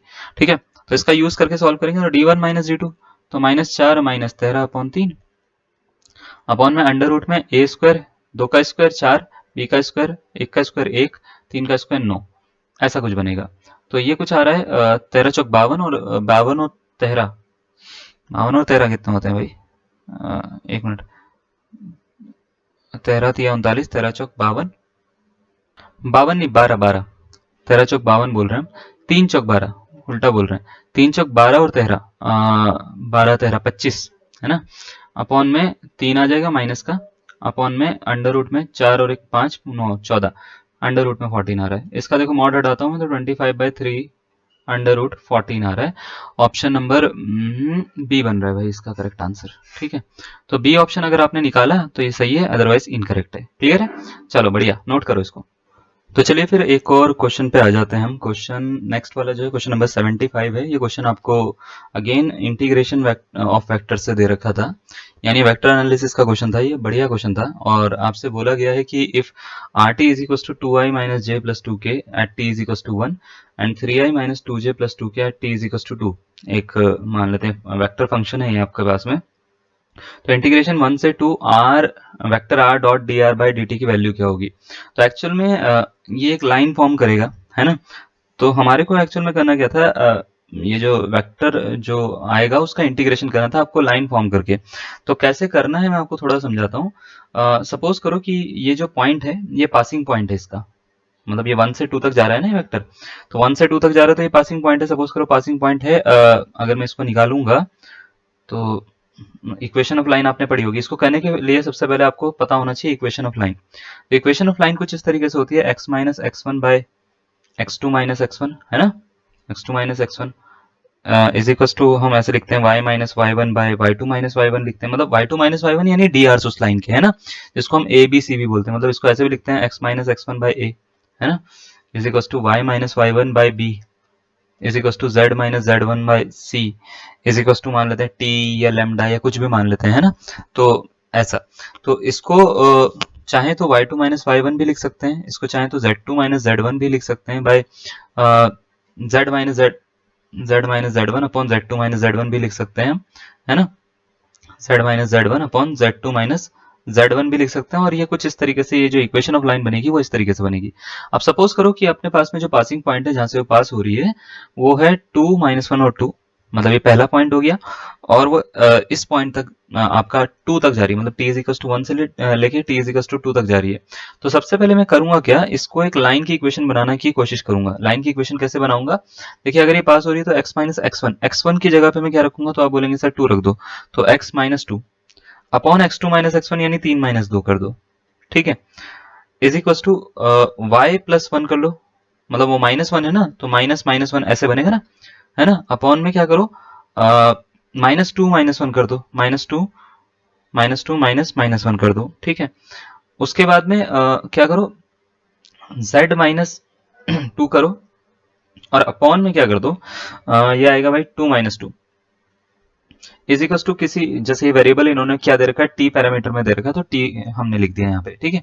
अब देखो इक्वेशन ऑफ लाइन जब हम इसको सॉल्व करेंगे तो कुछ ऐसे बनेगी, x minus two by one is equal to Y plus one by minus one is equal to Z minus two by zero is equal to T. तो इस लाइन के डी आर हमारे को क्या मिल रहे हैं, इसके डी आर मिल रहे हैं हमारे को 1 माइनस वन और 0।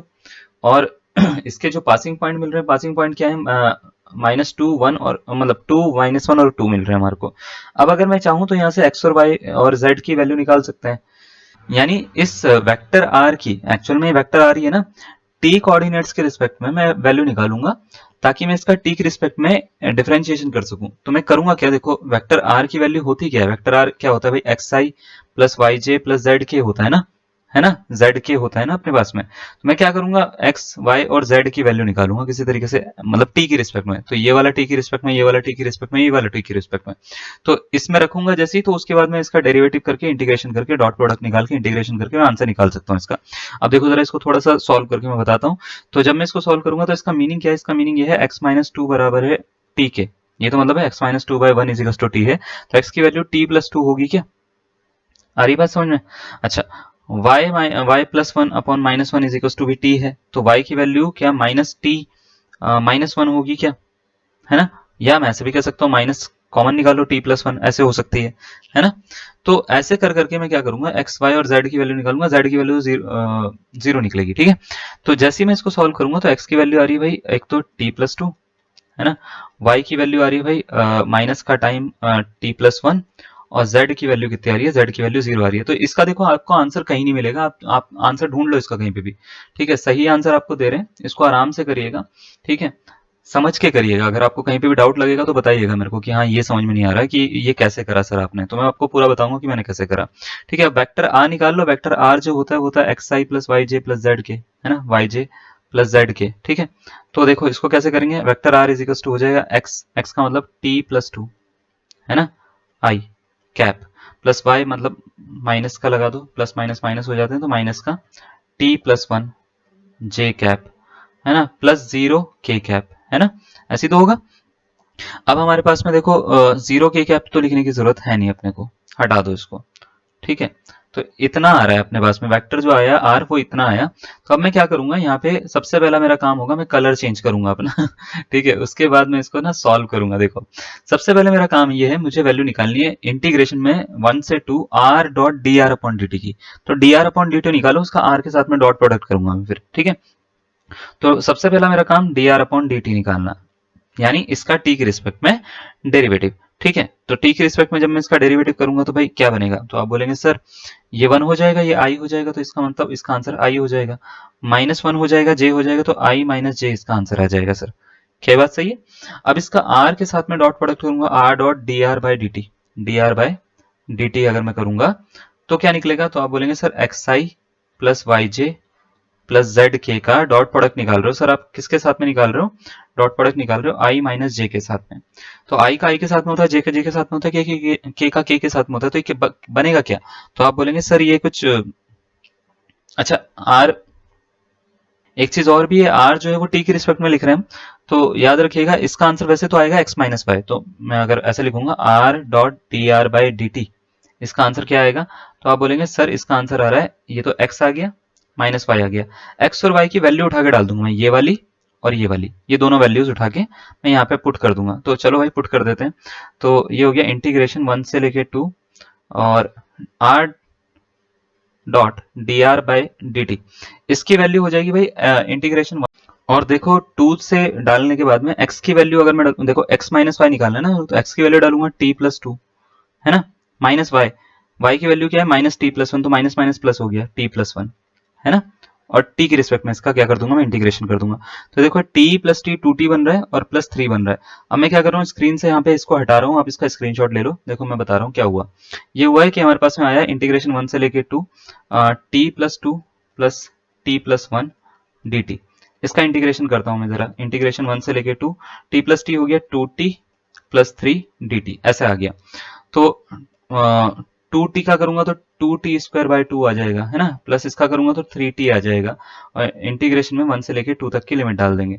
अब देखो ये आ रहा है टी स्क्वायर प्लस 3t, है ना, टी स्क्वायर प्लस 3t आ रहा है, तो 1 से लेके 2 तक की लिमिट है, सबसे पहले t का स्क्वायर यानी 2 का स्क्वायर करेंगे, प्लस 3 इंटू 2 कर देंगे, है ना, माइनस टी का स्क्वायर यानी 1 का स्क्वायर करेंगे, प्लस 3 इंटू 1 कर देंगे, है ना, ये हो जाएगा।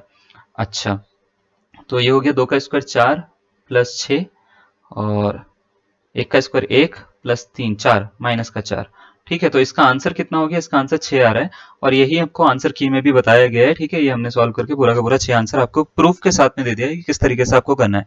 तो आपने इसके अलावा कुछ और करा है, फंक्शन वंक्शन मान के करा है आपने, आप अगर बेसिक फंक्शन की डेफिनेशन से कर रहे हो उसको, तो वैसे नहीं होगा। एक्चुअल में हम लाइन इंटीग्रल पे बात कर रहे हैं यहाँ पे ना थोड़ा बहुत, तो इसको नॉर्मल फंक्शन जैसे हम 12th क्लास में करते हैं वैसे सॉल्व नहीं कर सकते, ठीक है। तो थोड़ा बहुत इसमें थोड़ा सा ध्यान लगाना है आपको। और ये क्वेश्चन बहुत अच्छा क्वेश्चन दिया था उन्होंने, जिसको सॉल्व कुछ ही बच्चों ने सही करा होगा, मेरे को लगता है कुछ ने भी नहीं करा होगा, है ना। तो बहुत कम बच्चे ऐसे होंगे, कुछ 1% 2% बच्चे ऐसे होंगे जिन्होंने सही इसका आंसर निकाला होगा, सॉल्व करके निकाला होगा, ठीक है। अब देखो नेक्स्ट क्वेश्चन जो है वो बीटा गामा फंक्शन का एक क्वेश्चन था। बीटा गामा फंक्शन हम आपको पढ़ा चुके हैं, तो उसको थोड़ा सा समझेंगे क्या है ये भाई।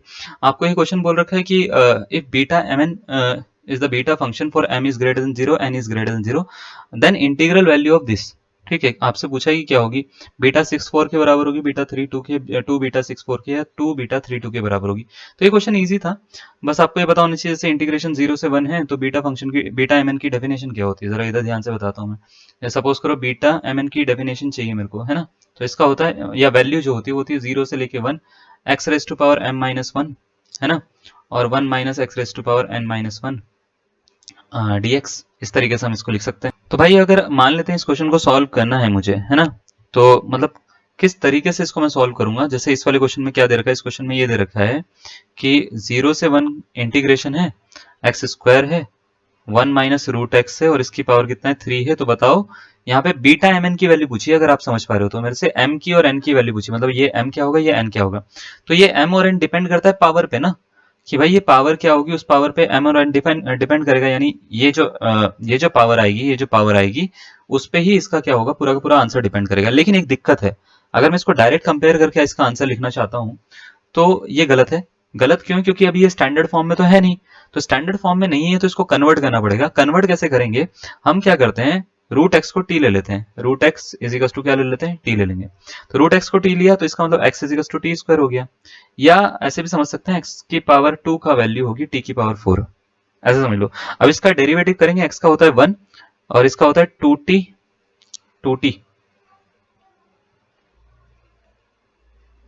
1 2t dt upon dx, T लिखना, टी, ठीक है, dt अपॉन dx, इसको इधर पहुंचा दो, है ना। तो dx की वैल्यू क्या आ जाएगी, तो dx की वैल्यू आ जाएगी 2t dt, है ना। अब इसको सब्सटीट्यूट करने से पहले लिमिट थोड़ा सॉल्व कर लेते हैं। देखो अब लिमिट और थोड़ा सॉल्व कर लेते हैं। अगर मैं मान लेते हैं x इज इक्वल टू 0 रखूंगा यहाँ पे, तो t की वैल्यू कितनी आएगी, रूट 0 यानी 0। x इज इक्वल टू 1 रखूंगा तो t की वैल्यू आएगी रूट 1, तो 1 आ गई। तो लिमिट भी चेंज कर लिया हमने, लिमिट चेंज नहीं हुई, वो 0 से 1 पे ही रही, ठीक है। एक्स स्क्वायर को लिख लो t की पावर 4, है ना, और ये 1 माइनस रूट एक्स को लिख लो t इसकी पावर 3, dx को लिख लो आप यहाँ पे 2t dt लिख लो, ठीक है। अब ये 2 तो बाहर आ सकता है, तो ये कुछ ऐसा बना 2 इंटीग्रेशन 0 से 1, ये t है, ये t की पावर 4 है। अगर आप देख लो, ये देखो दिख पा रहा है, t है और t की पावर 4 है, तो ये हो गया t की पावर 5 और ये हो गया 1 माइनस t की पावर 3 dt।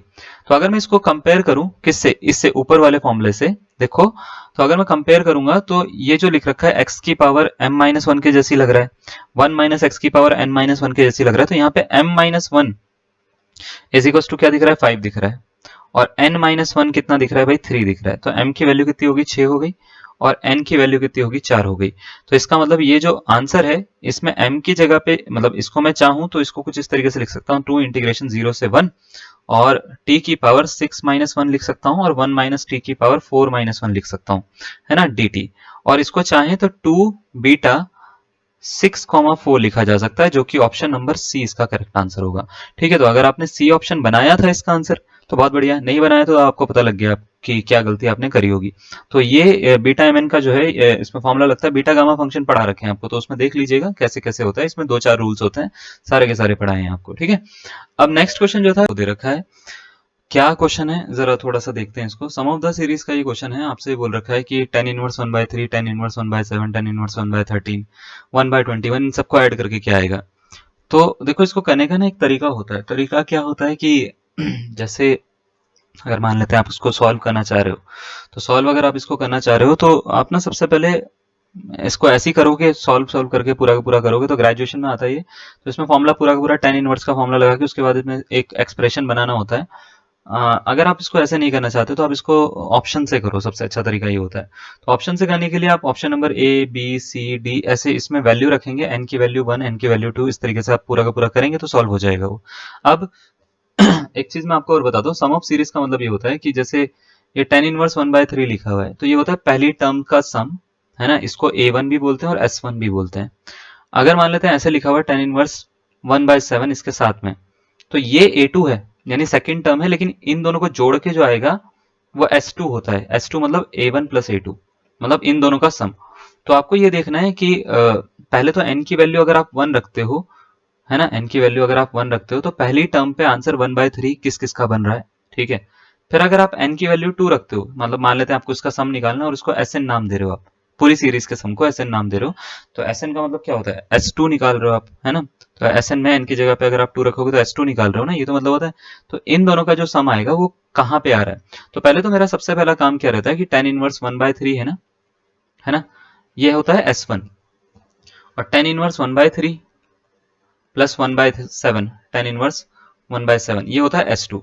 मेरे को ये देखना है कि भाई ये कहाँ कहाँ पे आ रहे हैं। पहले तो मैं इसका ना आंसर निकालता हूँ, इसका आंसर निकाल के मेरे पास में एक आंसर रहेगा कि जो मुझे निकालना है। तो इसका फॉर्मूला होता है tan inverse x plus y वाला, तो tan inverse x plus y upon 1 minus x into y, है ना, यही तो होगा। तो ये हो गया भाई tan inverse x plus y, मतलब 7 या 21 हो गया, है ना, 7 एकम 7 और 3 ये हो गया, और नीचे कितना आ जाएगा 1 माइनस 1/21 ये आ जाएगा। तो ये हो गया 7 3 10, और ऐसे कर लो इसको, tan इनवर्स 10/21 अपॉन में 21 माइनस 1 20/21, ठीक है। तो इससे ये कट हुआ, ये आ रहा है 1/2, तो tan इनवर्स 1/2 आ रहा है। तो अब आपको ये देखना है कि किस पे S2 रखने पे 1/2 आ जाएगा, ठीक है, tan इनवर्स 1/2 आ जाएगा, क्लियर है। अब देखो, तो आपको सबसे पहले क्या करना है, पुट, मैं पहला ऑप्शन लेता हूँ जरा, और दूसरा तीसरा चौथा, put n is equal to 1। ठीक है, पहले ऑप्शन में n की जगह पे 1 रखूंगा, tan इनवर्स 2 बनेगा, 1/3 नहीं बनेगा, पहला ऑप्शन इसका आंसर नहीं हो सकता। ठीक है, दूसरा ऑप्शन देखो, दूसरा ऑप्शन दे रखा है इसमें n इज इक्वल टू 1 रखता हूं मैं, तो ये बनेगा भाई tan इनवर्स 2 माइनस 1, बस इतना बनेगा। अच्छा, तो ये भी नहीं हो सकता, ऑब्वियस सी बात है, 1 जो होता है ये तो एक बेसिक वैल्यू है, तो नहीं, ये नहीं होगा। दूसरा ऑप्शन भी इनकरेक्ट, पहला भी इनकरेक्ट। तीसरा tan इनवर्स 2 माइनस 1 बन रहा है, ओके, तीसरा वाला भी नहीं हो सकता। चौथा देख लेते हैं, tan inverse 1 plus 1 2 minus pi by 4। Pi by 4 को हम ऐसे लिख सकते हैं tan inverse 2 minus tan inverse 1, है ना। और इसमें tan inverse x minus tan inverse y का फॉर्मूला लगा लेते हैं, तो ये लगाएंगे तो ये ऐसा कुछ बनेगा, tan inverse x minus y upon 1 plus x into y 2 into 1, तो ये हो रहा है 2 माइनस 1 अपॉन में 2 इंटू 1 प्लस 1 3, तो tan इनवर्स 1/3 बन रहा है, इस पर सेटिस्फाई करा। एक बार S2 और निकाल के देख लेता हूँ, वैसे तो ये ऑप्शन नंबर 4 इसका करेक्ट आंसर बन रहा है। एक बार S2 और निकाल के देख लेते हैं, S2 का आंसर क्या आ रहा है। ठीक है, तो S2 के लिए हम क्या करते हैं, put n is equal to 2 रख देते हैं, n इज इक्वल टू क्या रख देते हैं भाई, 2 रख देते हैं, n इज इक्वल टू 2। ठीक है, ये रख देते हैं, तो ये रखेंगे तो ये कुछ ऐसे बनेगा, tan इनवर्स 2 प्लस 1, है ना, minus tan inverse pi by, मतलब पाई बाय 4 मतलब tan इनवर्स 1, तो 3 हो गया ये, तो ये हो गया tan inverse 3 minus tan inverse 1, tan inverse 1। अब इसका आंसर 1/2 आना चाहिए, अगर आता है इसका आंसर तो बढ़िया, नहीं आता तो फिर पता लग जाएगा हमारे को। tan इनवर्स ये बनेगा 3 माइनस 1 अपॉन 1 प्लस 3 इंटू 1, तो ये आ रहा है tan इनवर्स 3 माइनस 1 होता है भाई 2 अपॉन 1 प्लस 3 इंटू 1 होता है 4, इससे इसको काटो 1/2, सही आ रहा है। तो ऑप्शन नंबर 4 जो होगा यानी डी वाला इसका करेक्ट आंसर होगा, tan inverse n plus 1 minus pi by 4 जो है वो इसका करेक्ट आंसर है। ठीक है, तो ऑप्शन नंबर ए भी नहीं है, बी भी नहीं है, सी भी नहीं है, डी भी नहीं है। आंसर की में हमने शायद जब हमने आंसर की दी है तो वो रात को 12 बजे के आसपास बनाई थी, 12:30 के बजे के आसपास, 12 12:30 के आसपास। उसमें मैं शायद मैंने भी बी ऑप्शन आंसर दिया है, तो उसको सही कर लेना। मैंने अभी जब उसका सॉल्यूशन कर रहा हूँ तो सॉल्यूशन में मैं उसको देख पा रहा हूँ, तो इसमें गड़बड़ है ना। वो शायद इस वजह से दिया होगा कि यहाँ पे 1 बन गया होगा, मैंने इसको पक्का 10 पाई बाय 4 लिख दिया होगा गलती से, है ना, तो इसको सही कर लीजिएगा आप। ठीक है, क्लियर। तो चलो, ऑप्शन नंबर डी इसका करेक्ट आंसर है। नेक्स्ट वाले पे आ जाते हैं, है ना। नेक्स्ट क्वेश्चन क्या है, नेक्स्ट क्वेश्चन आपको दे रखा है भाई, if the 2 letters are taken at random from the word rose, then the probability that at least 1 word is vowel. ठीक है, इसकी क्या प्रोबेबिलिटी है कि कम से कम एक वर्ड क्या होगा, वोवल होगा, इसकी प्रोबेबिलिटी बताओ।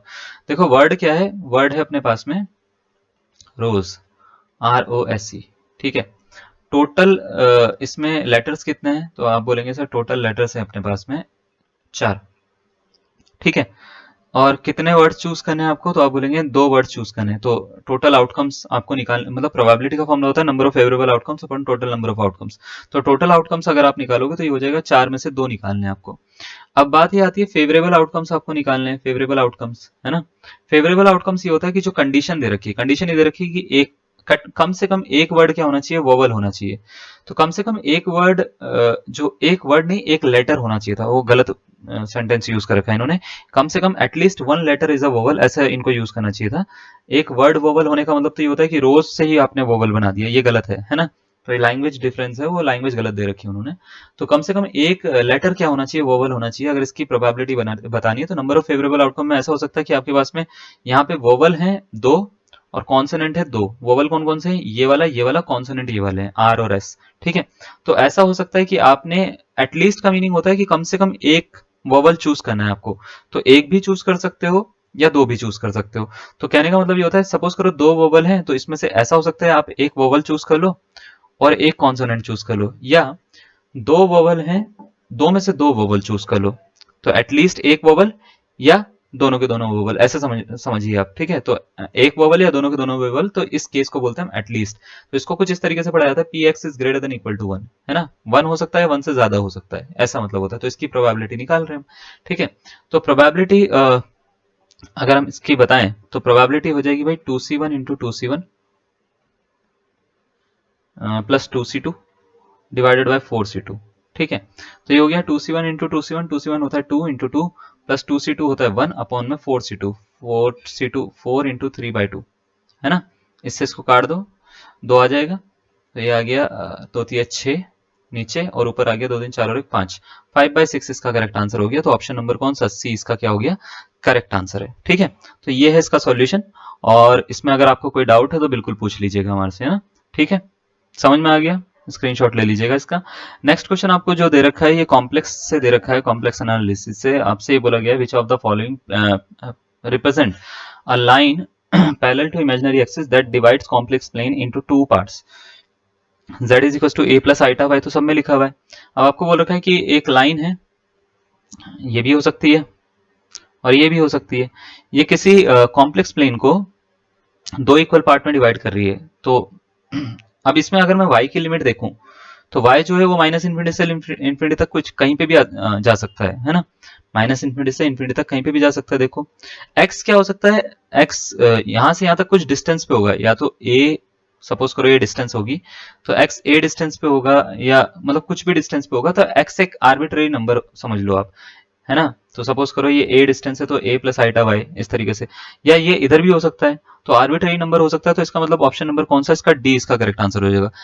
पैरेलल टू इमेजिनरी एक्सिस का मतलब ये होता है पैरेलल टू वाई एक्सिस की बात हो रही है। ठीक है, तो वाई एक्सिस के पैरेलल कैसे लाइन खींच सकते हो, तो लाइन में देखो ऐसा नहीं है कि y इज इक्वल टू 0 होगा, वो तो उसका तो बनेगा ही नहीं केस। अब 0 से इंफिनिटी होना है, ऐसा कोई पॉसिबिलिटी थोड़ी ना कि 0 से इंफिनिटी के बीच में ही रहेगा y, नेगेटिव भी जा सकता है ना। 0 से बड़ा ऐसा जरूरी नहीं है 0 से बड़ा ही रहे, है ना, 0 से बड़ा ही रहे मतलब नीचे भी तो जा सकता है, तो उसमें कोई दिक्कत नहीं है। तो y माइनस इन्फिनिटी से प्लस इन्फिनिटी रहेगा, और पैरेलल अगर आपको लाइन खींचनी है तो कुछ इस तरीके से z is equal to a plus iota y आप कॉम्प्लेक्स नंबर बना सकते हो। तो ये आसान क्वेश्चन था, ये मतलब खाली ऐसी सोचने का क्वेश्चन था, इसमें कोई ऐसा कुछ नहीं है जो आपको टफ लगना चाहिए था, तो ये इजी क्वेश्चन है। नेक्स्ट क्वेश्चन पे आ जाते हैं। नेक्स्ट क्वेश्चन आपको दे रखा है the matrix A is equal to cos theta minus sine theta cos theta, एक मैट्रिक्स दे रखी है, has no real eigen value if. तो एक जब हम इसके आंसर की दे रहे थे तो कुछ बच्चों ने कमेंट भी करा था, बच्चे तो नहीं बोलेंगे, एस्पिरेंट, है ना, तो कुछ लोगों ने कमेंट भी करा था, तो उन्होंने हमको ये बोला कि सर ये ऑर्थोगोनल मैट्रिक्स है, इसमें जो है इसका तो आइगन वैल्यूज ऑलवेज रियल ही आती हैं। तो देखिए अब कुछ चीजें मैं आपको बताना चाह रहा हूँ कि आइगन वैल्यूज रियल आना एक प्रॉपर्टी है, बट वो नेसेसरी प्रॉपर्टी नहीं है। एक होता है ना नेसेसरी और सफिशिएंट प्रॉपर्टी का केस, तो नेसेसरी प्रॉपर्टी नहीं है, हर जगह पे वो सेटिस्फाई नहीं करती। तो कई बार कॉन्सेप्ट ऐसे आते हैं कुछ उसमें क्या होती है कि मैं बोल सकता हूँ कि कुछ एक्सेप्शन होती हैं, जैसे रोटेशनल मैट्रिक्स का कभी भी केस आता है तो वो एक्सेप्शन का केस एक, तो जरूरी नहीं है कि उसकी ना सिर्फ रियल ही वैल्यू है, इमेजिनरी वैल्यू भी आ सकती है उस केस में। अब ये कैसे होता है मैं आपको थोड़ा समझाता हूँ। जैसे सपोज करिए ए इज इक्वल टू एक मैट्रिक्स दे रखी है, तो आपको इसकी आइगन वैल्यू निकालनी है, तो इसके सबसे पहले तो मैं क्या करूंगा, आइगन वैल्यू निकालने के लिए सबसे पहला मेरा काम रहता है determinant of A minus lambda I is equal to क्या कर देंगे भाई, 0 कर देंगे। ठीक है, तो इसको बड़ा सोच समझ के हमने इसका आंसर बनाया था, तो ये गलत नहीं देंगे, फिक्र ना करो आपको, है ना। तो ये हो गया भाई cos theta minus sine theta और कॉस थीटा। ठीक है, डिटर्मिनेंट अभी थोड़ी देर में निकाल लेता हूँ, पहले मैं ए माइनस लेमडा आई की वैल्यू निकाल लेता हूँ। ठीक है, डिटर्मिनेंट बाद में निकालता हूँ, पहले ए माइनस लेमडा आई निकाल लेता हूँ कि कितना आएगा। तो cos theta minus sine theta cos theta, और लेमडा लेमडा को बाहर रखो, ठीक है, और आई को अंदर रख लो 1001। तो अगर मैं इसकी मल्टीप्लाई करूंगा तो देखो ये लेमडा 0 लेमडा ऐसे बनेगा, तो ये कुछ ऐसे बनेगा cos theta minus sine theta cos theta, और माइनस में क्या बनेगा, माइनस में बनेगा भाई लेमडा 0 लेमडा। क्या ये बात सही है। अब इसको दोनों को माइनस कर लो तो ये हो जाएगा cos theta minus lambda minus sine theta. ठीक है, फिर साइन थीटा, और लास्ट में फिर दोबारा से कॉस थीटा माइनस लेमडा, ऐसा बन रहा है। अब इसका डिटर्मिनेंट में क्या कर लेता हूँ, इक्वल टू 0 रख लेता हूँ। ठीक है, तो डिटर्मिनेंट इक्वल टू 0 रखूंगा तो इसकी इससे मल्टीप्लाई, इसकी इससे मल्टीप्लाई, तो मल्टीप्लाई करेंगे अगर हम तो देखो इसका आंसर क्या बनेगा, इसकी मल्टीप्लाई करेंगे तो ये कुछ ऐसा होना चाहिए cos theta minus lambda whole square और minus minus plus sine square theta, ऐसे बनेगा, है ना, इज इक्वल टू क्या 0। तो ये हो गया भाई A square plus B square minus 2ab, तो 2 lambda cos theta plus sine square theta is equal to 0। अगर आप इसको ध्यान से देख पाओ ना तो मतलब ये cos square theta sine square theta 1 हो रहा है ना, और ये बन रहा है lambda square minus 2 lambda cos theta plus one is equal to zero. तो अगर इस पे ध्यान से देख पाओ तो ये क्वाड्रेटिक इक्वेशन फॉर्म हो रही है। तो क्वाड्रेटिक इक्वेशन अगर ये फॉर्म हो रही है तो आपको करना क्या है, आपको करना ये है, तो ए की वैल्यू निकाल लेते हैं अब, है ना। तो ए की वैल्यू कितनी, लैम्डा स्क्वायर। बी की वैल्यू कितनी होगी, माइनस टू लैम्डा, नहीं माइनस टू लैम्डा क्यों होगी, ए की वैल्यू वन हो गई, एक मिनट, क्योंकि क्वाड्रेटिक इक्वेशन जो है वो लैम्डा की फॉर्म में है। तो ए की वैल्यू हो गई वन, बी की वैल्यू होगी माइनस का टू कॉस थीटा, और सी की वैल्यू कितनी हो जाएगी भाई, वन हो जाएगी। तो इस तरीके से ए बी और सी हमने क्या कर लिया, निकाल लिए। अब ए बी सी निकाल लिया, हमारे को पता है भाई जब भी क्वाड्रेटिक फॉर्मूला हमारे को यूज करना तो वो होता है minus B plus minus under root B square minus four C upon two है। तो माइनस बी यानी टू कॉस थीटा हो जाएगा, minus minus plus, plus minus under root B square, two का square four cos square theta, है ना, minus four A C, तो four into one यानी फोर हो गया, अपॉन में कितना हो गया, टू इंटू वन यानी टू हो गया। अब देखो इसमें से फोर कॉमन आ सकता है, इसमें से और इसमें से फोर बाहर निकलेगा, टू बन जाएगा, है ना, और टू बनेगा तो वो टू इसमें से भी कॉमन आएगा, तो बाहर निकल के कट जाएगा, तो ये मिलेगा cos theta plus minus under root में माइनस, मतलब माइनस नहीं, cos square theta minus one, है ना। तो cos square theta minus one इतना मिल रहा है लैम्डा की वैल्यू। तो अगर इसको थोड़ा सा और ध्यान से देख पाओ तो cos square theta minus one होता है अंडर रूट में माइनस का साइन स्क्वायर थीटा, है ना, कॉस थीटा प्लस माइनस, ये बाहर निकलेगा आइटा हो गया। तो आइटा हो गया तो ये कुछ ऐसा बन गया, lambda is equal to cos theta plus minus iota sine theta. अब देखो यहाँ पे ना खेल शुरू हो जाता है। खेल क्या शुरू हो जाता है, जो आपने पढ़ा है वहां पे क्या गड़बड़ लगती है आपको। देखो अगर मैं theta is equal to zero रखता हूँ तो जीरो रखूंगा तो इसकी वैल्यू वन आ जाएगी, साइन जीरो जीरो होता है ना। अगर मैं थीटा इज इक्वल टू पाई रखता हूँ तो कॉस पाई माइनस वन होता है, साइन पाई जीरो होता है ना, तो ये जीरो हो गया वन। लेकिन अगर मैं पाई बाय टू रख दूं, जीरो से पाई के बीच में कुछ भी वैल्यू, है ना, पाई बाय टू रख दूं, तो इस पे तो रियल आ रहा है, इमेजिनरी पूछा है कहाँ पे होगा, है ना। तो जीरो से पाई के बीच में पाई बाय टू को एक वैल्यू रख दूं तो साइन पाई बाय टू जो होता है वन होता है, cos pi by to zero होता है, तो ये प्लस माइनस आइटा आ रहा है। तो इट इज इमेजिनरी, है ना, इमेजिनरी इफ अगर थीटा जो है वो कहां से कहां तक बिलोंग करे, जीरो से पाई के बीच में बिलोंग करे। तो ऑप्शन नंबर ए इस वजह से इसका क्या हो जाएगा, करेक्ट आंसर हो जाएगा। आई मेरी बात समझ में। हाँ, तो इसलिए हम ये कह रहे थे कि ये जो है भले ही ऑर्थोगोनल मैट्रिक्स है ना, भले ही ये क्या है, ऑर्थोगोनल मैट्रिक्स है, लेकिन ऐसा जरूरी नहीं है कि ऑर्थोगोनल मैट्रिक्स हर बार ही आपको रियल वैल्यूज देंगी, है ना, या रियल आइगन वैल्यूज देंगी, तो ऐसा जरूरी नहीं होता। तो ये एक्सेप्शन केस भी आपको पता होनी चाहिए, ठीक है। तो इसलिए जो एग्जामिनर थे वो उन्होंने बड़ा सोच समझ के इसको सेट करा था, बहुत अच्छा क्वेश्चन सेट करा है उन्होंने, ठीक है। नेक्स्ट आपको बोल रखा है if T is a linear transformation, T एक लीनियर ट्रांसफॉर्मेशन है टी ए बी में, एक मिनट सॉल्यूशन बना लेता हूँ इसका। टी ए बी एक लीनियर ट्रांसफॉर्मेशन है, वो कुछ इस तरीके से ये क्या है, A alpha plus beta B, यानी बी बीटा लिख दो, है ना, बीटा बी, है ना, comma gamma A plus delta B, ठीक है। टी एक लीनियर ट्रांसफॉर्मेशन है, तो टी इन्वर्टिबल होगा। तो ये बहुत ही इजी सा क्वेश्चन था, टी इन्वर्टिबल कब होगा आपसे पूछ लिखा था, है ना। तो अगर आप इसको ध्यान से सोच पाओ तो ये बेसिस ऑफ आर स्क्वायर है ये, है ना। तो बेसिस ऑफ आर स्क्वायर अगर मेरे को निकालने होंगे, मतलब एक टू डायमेंशनल मतलब स्पेस है अपने पास में ये, जिसके बारे में बात हो रही है। तो अगर मैं इसके बेसिस निकालूंगा तो टी अगर मैं निकालना चाहूँ तो टी वन कॉमा जीरो की वैल्यू सपोज करिए यहाँ पे अल्फा और गामा होगी, है ना, अल्फा और गामा होगी। और अगर मेरे को मान लेते हैं टी जीरो कॉमा वन की वैल्यू निकालनी पड़े, है ना, तो वो क्या होगी, वो होगी बीटा और डेल्टा होगी, है ना, बीटा और डेल्टा होगी। तो अगर मान लेते हैं ये इन्वर्टिबल है, तो इन्वर्टिबल का केस क्या होगा, ऑब्वियस सी बात है कि ये जो इनका जो डिटर्मिनेंट होगा वो ऑलवेज नॉन जीरो होना चाहिए, तभी तो ये इन्वर्टिबल हो सकती है, अदरवाइज ये इन्वर्टिबल कैसे हो पाएगी। तो आपको करना क्या है, अल्फा गामा और बीटा डेल्टा इसका डिटर्मिनेंट नॉन जीरो कर देना है। अब नॉन जीरो करोगे तो ये कुछ ऐसा बनेगा, अल्फा इंटू डेल्टा तो alpha delta minus beta into gamma तो बीटा गामा, है ना, not is equal to zero. तो ऑप्शन नंबर डी इसका करेक्ट आंसर हो जाएगा। बस इस तरीके से इसको सॉल्व करना था। डी ऑप्शन क्या है, इसका करेक्ट आंसर है, ठीक है। तो ये रहा। तो इस तरीके से इसको सॉल्व करके बड़े आराम से आप इसका ना पूरा आंसर निकाल सकते थे। बस ये इसका केस है पूरा का पूरा। तो ज्यादा टफ क्वेश्चन नहीं था, ये बहुत इजी सा क्वेश्चन था। इससे आपसे सीधा सीधा इन्वर्टिबल पूछा था। इन्वर्टिबल तभी होगा जब डिटर्मिनेंट नॉन जीरो होगा उसका, है ना। तो सीधा सीधा इसका बेसिस निकाल के आप सीधा सीधा सॉल्व कर सकते थे, या इतना भी नहीं करना तो सीधा सीधा आपको पता लग रहा है कि T A comma B x comma y की जगह पे वेरिएबल की फॉर्म में फॉर्म कर रहा है, तो आप उसको डायरेक्ट भी निकाल सकते हो, है ना। चलो नेक्स्ट क्वेश्चन। नेक्स्ट क्वेश्चन आपको क्या दे रखा है, नेक्स्ट क्वेश्चन दे रखा है if cos log base e दे रखा है iota raise to power iota is equal to x plus iota y है, तो बताओ एक्स और वाई की वैल्यू क्या होगी। ठीक है, तो ये क्वेश्चन बहुत अच्छा क्वेश्चन पूछा था इन्होंने। तो ये हमने शायद आपको बताया होगा लॉगरिथमिक को कॉम्प्लेक्स फंक्शन, उससे एक उसकी 2 बार वीडियो करवाई है। ठीक है, एक वीडियो को पब्लिक भी करा गया है, तो उस वीडियो को आप जाके देखिएगा। लॉगरिथमिक ऑफ कॉम्प्लेक्स फंक्शन का जो हमने बताया था, लॉगरिथम ऑफ कॉम्प्लेक्स फंक्शन या कॉम्प्लेक्स वेरिएबल कि किस तरीके से करते हैं, तो उसमें एक बहुत ही कॉमन एक फॉर्मूला बताया था हमने ये बोला था कभी भी अगर आपके पास में log x plus iota Y आ जाए, है ना, log x plus iota Y आ जाए, तो काफी बच्चों को मैं ये बताना चाहता हूँ कि भाई जो ये सोच रहे हैं कि उनको क्वेश्चन आउट ऑफ सिलेबस मिले हैं या ऐसे मिले हैं, उसमें से काफी सारा कराया हुआ भी मिला है ना। तो वो डिपेंड करता है कि आपने उस चीज को पढ़ा है या नहीं पढ़ा है। बस ये है कि हाँ, मैं ये बोलूंगा कराया हुआ तो मिला लेकिन टफ मिला है भाई, इजी नहीं मिला है ना। तो इसकी तो अब आयोग को डांटो, उसके लिए हमारे को हम नहीं कुछ वो बोल सकते उसके लिए, है ना। तो हम एक्चुअल में उन्होंने जो क्वेश्चन दिए हैं वो क्वेश्चन एलटी लेवल के जो हैं, वो लेक्चरर के लिए तो फिर भी बन जाते हैं ये क्वेश्चन ना, लेकिन एलटी लेवल के लिए काफी टफ क्वेश्चन उन्होंने सेट कर दिए उन्होंने, देखा जाए तो देखो, तो भाई इस क्वेश्चन को जो है, इस फॉर्मूले को यूज करके इस क्वेश्चन को करने वाले हैं। ठीक है, तो देखो कैसे करेंगे हम। अब देखो, जैसे सबसे पहले तो देखो ये क्वेश्चन दे रखा है cos log iota raise to power iota, है ना, इज इक्वल टू क्या दे रखा है, एक्स प्लस आइटा वाई दे रखा है। तो आइटा को आगे लेकर आ जाओ लॉग की प्रॉपर्टी से, है ना।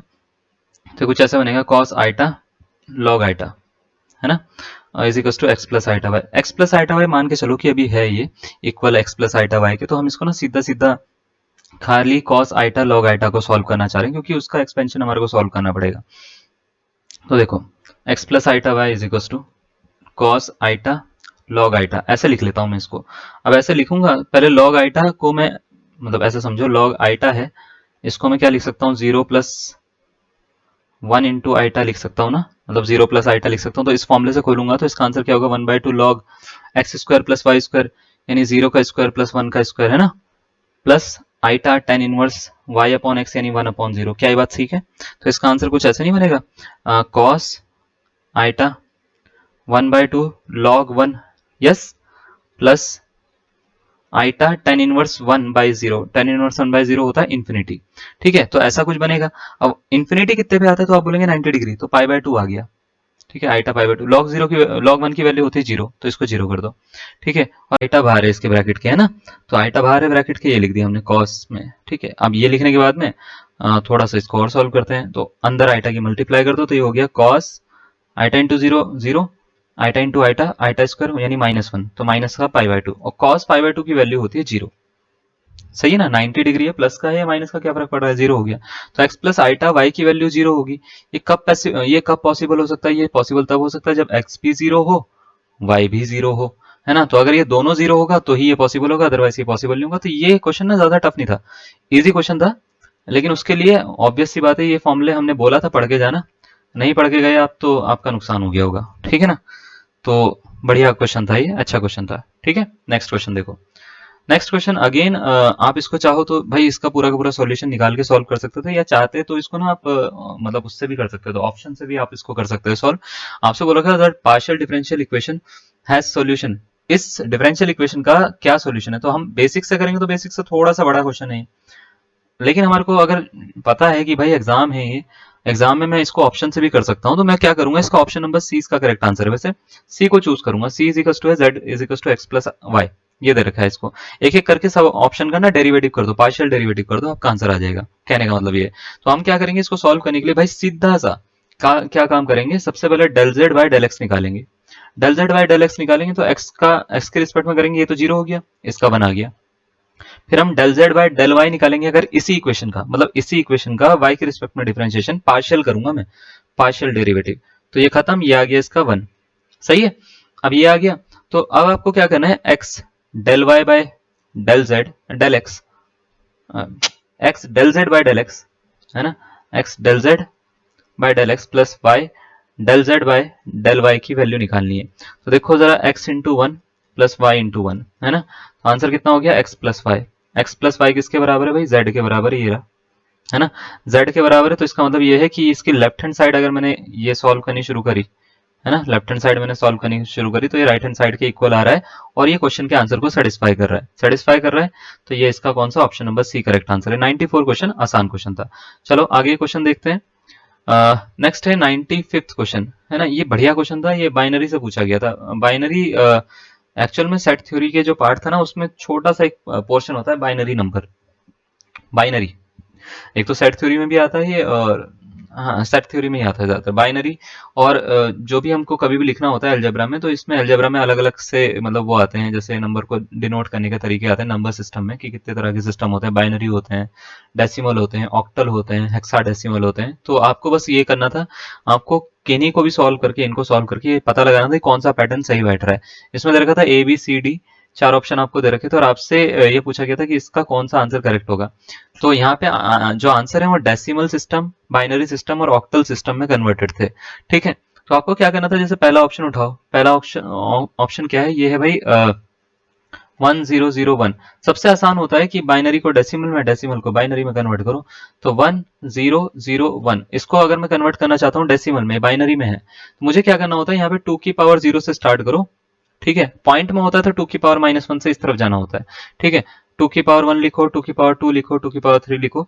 जैसे ही आप इसको लिखोगे, इन दोनों की मल्टीप्लाई करना है, जो भी आएगा उसको आगे वाले के साथ में ऐड कर देना है। जैसे 2 की पावर 0 1 होता है, 1 की 1 से मल्टीप्लाई करेंगे 1 आ जाएगा। 2 की पावर 1 2 होता है, 2 की 0 से मल्टीप्लाई करेंगे 0 आ जाएगा। 2 की पावर 2 4 होता है, 4 की 0 से मल्टीप्लाई करेंगे 0 आ जाएगा। 2 की पावर 3 8 होता है, 8 की 1 से मल्टीप्लाई करेंगे तो 8 आ जाएगा। तो अगर मेरे को इसका आंसर निकालना है, तो इसका आंसर कितना है, 9 है। 9 डेसिमल फॉर्म में।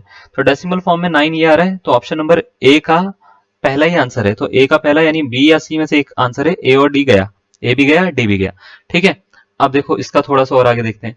अब मैंने क्या करा, सबसे आसान तरीका दूसरा, डेसिमल को मैं ऑक्टल में कन्वर्ट करता हूँ। ये ऑक्टल है और बाइनरी है।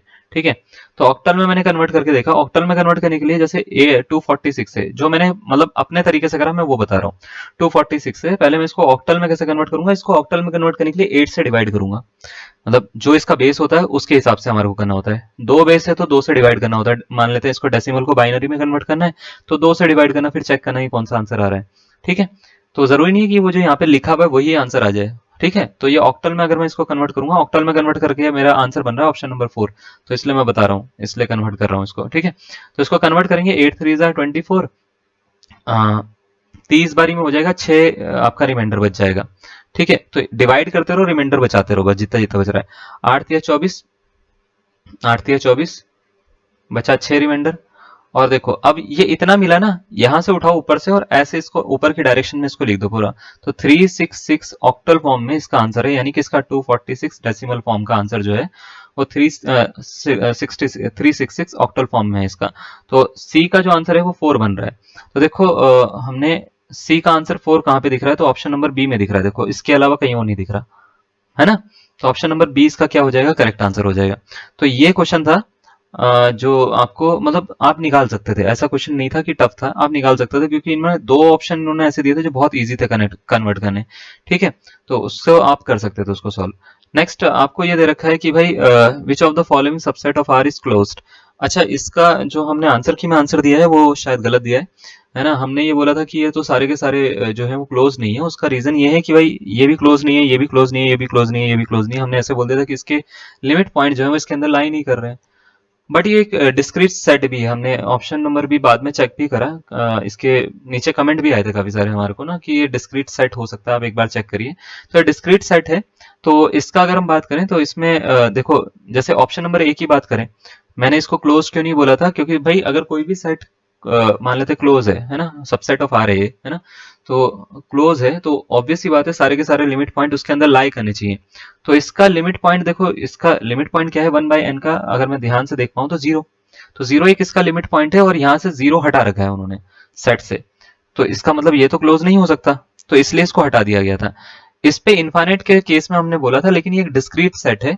तो डिस्क्रीट सेट्स जो होते हैं वो ऑलवेज क्या होते हैं भाई, क्लोज होते हैं। तो इसका ऑप्शन नंबर बी इसका करेक्ट आंसर हो जाएगा। तो उसको कवर कर लीजिएगा और क्लियर करके उसको नोट कर लीजिएगा, ऑप्शन नंबर बी क्या है, इसका करेक्ट आंसर है। नेक्स्ट देखो जरा, नेक्स्ट वाला क्वेश्चन आपसे सर्कल से पूछा गया था। ये एक पहला एक क्वेश्चन था जो आपको 11th लेवल पे इन्होंने क्वेश्चन पूछा था, वरना तो ये वाला क्वेश्चन देखो मतलब करना कैसे था, मैं थोड़ा सा बताता हूँ आपको। ये बोल रखा था, इफ द सर्कल, एक सर्कल की इक्वेशन दे रखी है, टचेज अनदर सर्कल। ठीक है, दूसरे सर्कल को टच कर रहा है और उसका सेंटर ये है। तो सबसे पहले तो एक सर्कल की इक्वेशन सपोज करो, मैं इसको C1 नहीं, C1 नहीं, मैं मान लेते हैं S1 नाम दे रहा हूँ इसको, ठीक है, मैंने इसका नाम दे दिया S1। पहले सर्कल की इक्वेशन है, सरफेस को मतलब मैं एक तरह से इक्वेशन को S1 ट्रीट कर रहा हूँ। तो ये है x square plus y square, ठीक है, minus 2kx plus 2y plus 1, है ना, इज इक्वल टू 0। और आपको बोल रखा है एक और सर्कल है जिसका, अच्छा इसका सेंटर बताओ क्या होगा। तो आप बोलेंगे सर इसका सेंटर जो होगा वो उसके कोऑर्डिनेट मतलब अगर मेरे को निकालने हैं तो ये हो जाएंगे आपके, इसको 2 से डिवाइड करूंगा -2 से तो k हो जाएगा, और इसके कोऑर्डिनेट हो जाएंगे, इसको इसको -2 से डिवाइड करूंगा तो -1। इसका सेंटर तो ये आ रहा है k और -1।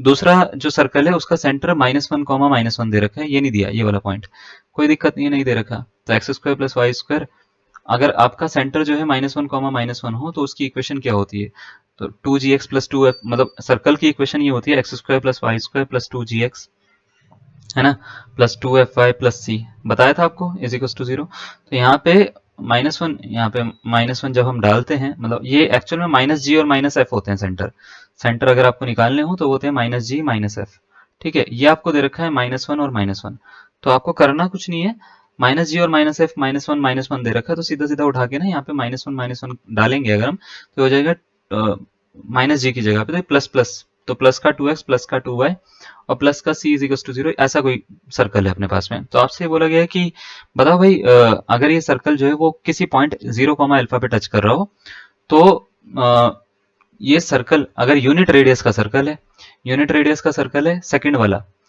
तो यूनिट रेडियस का सर्कल है, तो एक काम करो इसकी रेडियस निकाल लेते हैं। तो यूनिट रेडियस 1 दे रखी है, तो ये हो जाता है G square plus F square minus C, है ना, इज इक्वल टू 1। तो इस सी की वैल्यू निकल जाएगी वहां से। तो क्या करो, 1 है, -1 का स्क्वायर -1 का स्क्वायर 1 प्लस 1 माइनस सी रूट के अंदर इज इक्वल टू 1। तो ये हो गया भाई 2 minus c is equal to 1 हो गया। तो सी की वैल्यू होगी 1, तो ये 1 आ रहा है भाई, चलो ठीक है। तो ये सबसे पहले आपने क्या करा, ये वाला पॉइंट निकाल लिया। अब ये सारी की सारी देखो, इस सर्कल की इक्वेशन पता है, इस सर्कल की इक्वेशन पता है, इसका सेंटर पता है, इसका सेंटर पता है, दोनों का सेंटर पता है, इसका सेंटर है -1 -1। अब आपसे बोल रखा है कि अगर ये p 0 अल्फा से पास हो रहा है तो इस k की वैल्यू बताओ। अल्फा भी पॉइंट नहीं बता आपको, है ना अभी, तो k की वैल्यू बताओ। तो अच्छा क्वेश्चन दिया था। अब इसके लिए क्या करना पड़ेगा आपको, आप क्या करिए, इसको ना फॉर्म करके देखिए सर्कल को। तो इस सर्कल देखो, दो तरह के एक्सिस होते हैं अपने पास में, ठीक है, दो तरह के एक्सिस होते हैं, एक्स एक्सिस और वाई एक्सिस। 2D कुछ इस तरीके से बनेगा क्या, देखो जैसे ये रहा, ये रहा। पहला है k -1, पता नहीं कहाँ पे होगा, y एक्सिस मतलब -1 है। दूसरा है -1 सेंटर, तो -1 सेंटर सपोज करो, x एक्सिस में -1 यहाँ पे आ रहा है, y एक्सिस में -1 यहाँ पे आ रहा है, तो इसका सेंटर यहाँ पे लाई कर जाएगा, है ना। तो सर्कल कैसा बना, सर्कल ऐसा बना, ठीक है, जिसका सेंटर क्या -1 आ गया, ठीक है। रेडियस कितनी है, रेडियस 1 है उसकी, देखो यूनिट रेडियस आ रही होगी, चेक करना। देखो इसका इसका करोगे मतलब इसका k स्क्वायर 1 स्क्वायर करोगे तो इसका यूनिट रेडियस आ जाएगी, ठीक है, ये आ गया। इसका भी सेंटर 1 1 ही आ रहा है ना, और रेडियस भी 1 ही है, देखो यहाँ भी निकाली थी हमने, है ना, गिवन भी था क्वेश्चन में। उसके बाद दूसरे वाले का देखो जरा, दूसरा वाला k और -1 है, तो k मतलब x की वैल्यू और -1 यानी y की वैल्यू, तो y की वैल्यू तो सेम ही है, तो इसका सेंटर यहाँ पे कहीं पे लाई करेगा, है ना। तो ये हो गया k -1। अब आपको ना k की वैल्यू चाहिए, बस k की वैल्यू चाहिए, आपका काम हो जाएगा। तो k की वैल्यू निकालने के लिए कुछ नहीं करना, देखो यहाँ से यहाँ तक की डिस्टेंस सोचो कितनी होगी, तो आप बोलेंगे सर 1 होगी, क्योंकि रेडियस है यहाँ से यहाँ तक की डिस्टेंस, है ना। तो 1 होगी, तो k की वैल्यू 1 होनी चाहिए। ऑप्शन नंबर 20 का करेक्ट आंसर है। लेकिन आप बोलोगे सर मैं नहीं मानता, मुझे नहीं लग रहा कि आपका आंसर सही है, तो मैं कहूंगा कि ठीक है, अगर आपको नहीं लग रहा तो हम इसको क्या कर सकते हैं, इसको बना के भी देख सकते हैं, ऐसा कोई दिक्कत वाली बात नहीं है। इसकी रेडियस तो 1 ही है, इतना तो क्लियर है ना, रेडियस तो 1 ही है, सी की वैल्यू भी 1 है। तो आप इसमें से रेडियस वाला फॉर्मूला जैसे ऊपर लगाया ना, वही लगा दो आप, तो भी आपसे मतलब ये जो के की मतलब ऐसी तो बनेगा, के स्क्वायर प्लस -1 का स्क्वायर 1 माइनस सी मतलब 1 इज इक्वल टू रेडियस 1, ये तो बनेगा। Under root g square plus F square minus c is equal to 1, ऐसी तो बनेगा। इससे ये कट हो गया तो के स्क्वायर इज इक्वल टू 1 आ जाएगा, है ना। के स्क्वायर से रूट हट गया, है ना, तो रूट इज इक्वल टू 1, तो के की वैल्यू कितनी आ रही है, के की वैल्यू 1 ही आ रही है, ठीक है। तो -1 नहीं आएगी, प्लस का 1 आएगी, तो याद रखिएगा ऑप्शन नंबर कौन सा, 20 का करेक्ट आंसर हो जाएगा। -1 को इसलिए नेग्लेक्ट कर रहे हैं क्योंकि यहाँ पे रेडियस की वैल्यू ले रहे हैं हम, तो इस तरफ जाएगी वो, अगर इस तरफ गया तो वो सेम ही सर्कल हो जाएगा, फिर वो दो सर्कल नहीं हो पाएंगे, ठीक है। तो इसलिए हमने प्लस का 1 लिया है, इसको बात समझ में आ रही है। तो ऑप्शन नंबर 20 का करेक्ट आंसर है। और इसके बाद में लास्ट क्वेश्चन पे आ जाते हैं, सारे के सारे क्वेश्चन हमने सॉल्व कर लिए हैं, ठीक है। और लास्ट क्वेश्चन पे आने से पहले एक चीज और बता देते हैं, अगर आपने जो है तैयारी करी है और कर रहे हैं, आप पॉलिटेक्निक लेक्चरर की तैयारी कर रहे हैं, तो पॉलिटेक्निक लेक्चरर का मैथमेटिक्स का, फिजिक्स का, मैथ्स का, फिजिक्स का और केमिस्ट्री का, ये तीनों बैच हमने स्टार्ट कर दिए हैं। ठीक है, तो आप चाहें तो अगर आप अंडर 100 आते हैं तो टोटल कोर्स फीस 4000 रुपीज है। अगर आप 100 लोगों के बीच में आते हैं, ठीक है, मतलब अंडर 100 आते हैं, तो आपको 2000 रुपीज में पूरा का पूरा कोर्स मिल जाएगा, जिसमें आपको कंप्लीट मैथमेटिक्स या कंप्लीट फिजिक्स या कंप्लीट केमिस्ट्री आपको मिल जाएगी। तो ये सब्जेक्ट की जो फीस है आपकी, एक सब्जेक्ट की पूरे कोर्स की हमने जो फीस ली है, ये आपकी 2000 रुपीज में आपका पूरा का पूरा कोर्स आ जाता है। तो कुछ ही स्टूडेंट्स हमारे पास में बचे हैं 100 होने से, तो आप चाहें तो जल्दी जल्दी इसको अप्लाई कर सकते हैं और अप्लाई करके 2000 रुपीज में पूरा का पूरा पॉलिटेक्निक लेक्चरर का पूरा मैथ्स का या पूरा फिजिक्स का या पूरा केमिस्ट्री का कोर्स अवेल कर सकते हैं। कोर्स लेने के लिए आप 8791896929 ये जो नंबर है, ठीक है, इस नंबर पे हमारे को पेटीएम, गूगल पे या कुछ भी ऑनलाइन पेमेंट कर सकते हैं। ऑनलाइन पेमेंट करने के बाद में आप इसी नंबर पे हमारे को स्क्रीनशॉट जो है आप उसको व्हाट्सएप कर दीजिएगा, तो आपका जो है हमारे को मतलब कंफर्मेशन जैसे ही आएगा, सब्जेक्ट और अपने नेम के साथ में, मतलब अपना नाम लिखिएगा, सब्जेक्ट का नाम लिखिएगा, स्क्रीनशॉट जब आप व्हाट्सएप करेंगे तो आपको पेड ग्रुप से ऐड कर दिया जाएगा। क्लास टाइमिंग की बात करें तो 9 बजे के बाद क्लास होती है भाई, रात में। ठीक है, तो 9 बजे से 10 बजे, 10:30 बजे, 11 बजे, कितने बजे तक, वो डिपेंड करता है कि टॉपिक कितना बड़ा चल रहा है, उसकी हम क्लासेस रखते हैं। क्लियर है? आपको मिलने क्या वाला है, पीएचडी फैकल्टीज होंगी सारी की सारी, पीएचडी फैकल्टीज जितनी भी होंगी, पीएचडी फैकल्टीज से ही आपको पढ़ाया जाएगा। और कॉन्सेप्ट जो होगा वो बहुत ही अच्छे तरीके से हम लेंगे, बेसिक टू एडवांस सारा का सारा, मतलब किसी को नहीं भी आता तो भी वो पढ़े और किसी को आता है तो भी वो पढ़े। ठीक है, तो जिसको आता है उसकी प्रैक्टिस बहुत अच्छी होगी, क्योंकि उसमें क्वेश्चन बहुत अच्छे लेवल के हम लेकर आने वाले, जेआरएफ तक के क्वेश्चन उसके हम लेकर आएंगे उसमें। और जिसका मतलब नहीं भी आता तो भी वो पढ़े, है ना, क्योंकि उसमें उसको बेसिक भी मिलेगा। तो इसमें वीडियो लेक्चर्स आपको मिलेंगे, वीडियो लेक्चर्स, ठीक है, जो भी लेक्चर्स हो रहे हैं उनके पीडीएफ नोट्स आपको जरूर मिलेंगे सारे के सारे। और जितने भी पेपर्स अब तक हुए हैं पॉलिटेक्निक लेक्चरर के, या अलग अलग स्टेट्स में भी अगर हुए हैं, तो उन टॉपिक्स के, जो टॉपिक्स आपके कॉमन टॉपिक हैं, तो उनके जो होंगे पॉलिटेक्निक लेक्चरर के जो टॉपिक्स होंगे, उनके आपको जो है पीवाईक्यू सारे के सारे सॉल्यूशन इसी बैच में कराए जाएंगे। तो याद रखिएगा, ये सारा का सारा बैच जो है वो सिर्फ 2000 रुपीज का उन्हीं लोगों के लिए जो अंडर 100 आ जाते हैं। तो कुछ ही सीट्स अभी हमारे पास में बची हैं, तो 100 स्टूडेंट्स के लिए, पहले 100 स्टूडेंट्स के लिए पूरा जो कोर्स होगा वो 2000 रुपीज का होगा। इसी के साथ साथ लास्ट क्वेश्चन पे बात कर लेते हैं भैया, है ना। लास्ट क्वेश्चन है, the solution of x y double dash plus y dash is equal to 0, आपको ये दे रखा है। इसका आपसे पूछा गया था सॉल्यूशन बताओ। मैंने आपको हर बार बताया है कि अगर आपके पास में इंटीग्रेशन करने में दिक्कत होती है, आपको ऑप्शन से करो, निकल जाएगा। ऑप्शन से करोगे निकल जाएगा। तो देखो कैसे करना है सॉल्यूशन इसका। आपको दे रखा है x y double dash plus y dash is equal to 0 दे रखा है, एक्स 0 से बड़ा है ना, ये लेकर आना है आंसर। तो मुझे पता है, मैंने एक क्लास 12th में एक टॉपिक पढ़ा है जिसका नाम था डिफरेंशियल इक्वेशन का फॉर्मेशन हम किस तरीके से करते हैं। तो आपको करना क्या है, जब भी कोई भी डिफरेंशियल इक्वेशन को फॉर्म करना हो, तो number of arbitrary constant count करते हैं यहाँ पे। जितने आर्बिट्ररी कांस्टेंट उतनी बार डेरिवेटिव करना होता है। जैसे इन सब में 2 आर्बिट्ररी कांस्टेंट है, तो आपको 2 बार डेरिवेटिव, सब डिफरेंशिएशन, सब इक्वेशन का डिफरेंशिएशन करके निकाल सकते हो। अब आपको ये देखना है कि किसका 2 बार डिफरेंशिएशन करके ये वाली इक्वेशन मिल सकती है, यानी left hand side right hand side के इक्वल हो सकती है। तो कैसा करना है, सपोज करो इसको पहला ऑप्शन लेते हैं, y is equal to a plus b log x, है ना। तो इसका डेरिवेटिव करेंगे तो y डैश लिखो उसको, तो a का कितना होता है 0, कांस्टेंट है, प्लस b छोड़ो, log x का होता है 1/x, है ना। तो ये b/x हो गया, अगर आप समझ पा रहे हो। तो y डैश की वैल्यू कितनी होगी, b/x हो गई। तो अगर मैं पूछूं आपसे y डबल डैश बता दो, तो आप बोलेंगे सर b का तो कर नहीं सकते, x का जो हो जाता है ये हो जाएगा सर आपका -1/x², है ना, -1/x² इंटू बी। तो इतना हो गया। अब इतना करने के बाद में आप इस इक्वेशन में यहाँ पे लेफ्ट हैंड साइड पे इसको पुट करके देखो। अगर पुट करने पे आंसर 0 आ गया तो बहुत बढ़िया, नहीं आया तो भाई दूसरा क्वेश्चन पे ट्राई करेंगे, यानी दूसरे ऑप्शन पे ट्राई करेंगे इसको। तो लेफ्ट हैंड साइड है x y double dash plus y dash, है ना। तो x into y double dash यानी -1/x² into b plus y dash यानी b/x, है ना। अब आपको ये देखना है भाई, इससे ये कट रहा है बिल्कुल, तो ये मिल रहा है माइनस का b/x, है ना, -1 इंटू बी, है ना, प्लस का b/x गया। तो इसका आंसर कितना आ गया 0। तो ये RHS के इक्वल आ रहा है। तो ये बहुत ही इजी क्वेश्चन पूछा था उन्होंने, 12th लेवल पे क्वेश्चन था ये। ठीक है, कुछ बच्चे सोच रहे थे ये ज्यादा बड़ा क्वेश्चन है, नहीं, 12th लेवल पे क्वेश्चन था और आसान क्वेश्चन था। तो ये इसका आंसर होगा। तो आई होप आपको सारे के सारे सॉल्यूशन समझ में आए होंगे। कहीं पर कोई डाउट होगा तो बिल्कुल बताइएगा। कोर्स अगर आपको लेना है तो उसके बारे में इन्फॉर्मेशन मैंने आपको दे दी है। ठीक है, अगर आपको लगता है कहीं पे मतलब सही करा जा सकता है किसी क्वेश्चन में, या कुछ किसी क्वेश्चन में सर ने गलती करी है, तो वो भी बिल्कुल आप कमेंट में जरूर बता सकते हैं। इसके जो आंसर हैं, अ, आपको सारे के सारे आंसर मैथ्स के दे चुके हैं हम। इसी के साथ साथ फिजिक्स के भी आंसर आपको दे दिए जाएंगे अभी। ठीक है, फिजिक्स की फैकल्टी जो है, रिस्पेक्टेड फैकल्टी, वो उनको सॉल्व कर देंगी। तो आई होप ये सारा का सारा समझ में आया होगा आपको। चलिए मिलते हैं फिर, इसी तरीके से हमारे साथ में बने रहें, सपोर्ट करते रहें। धन्यवाद।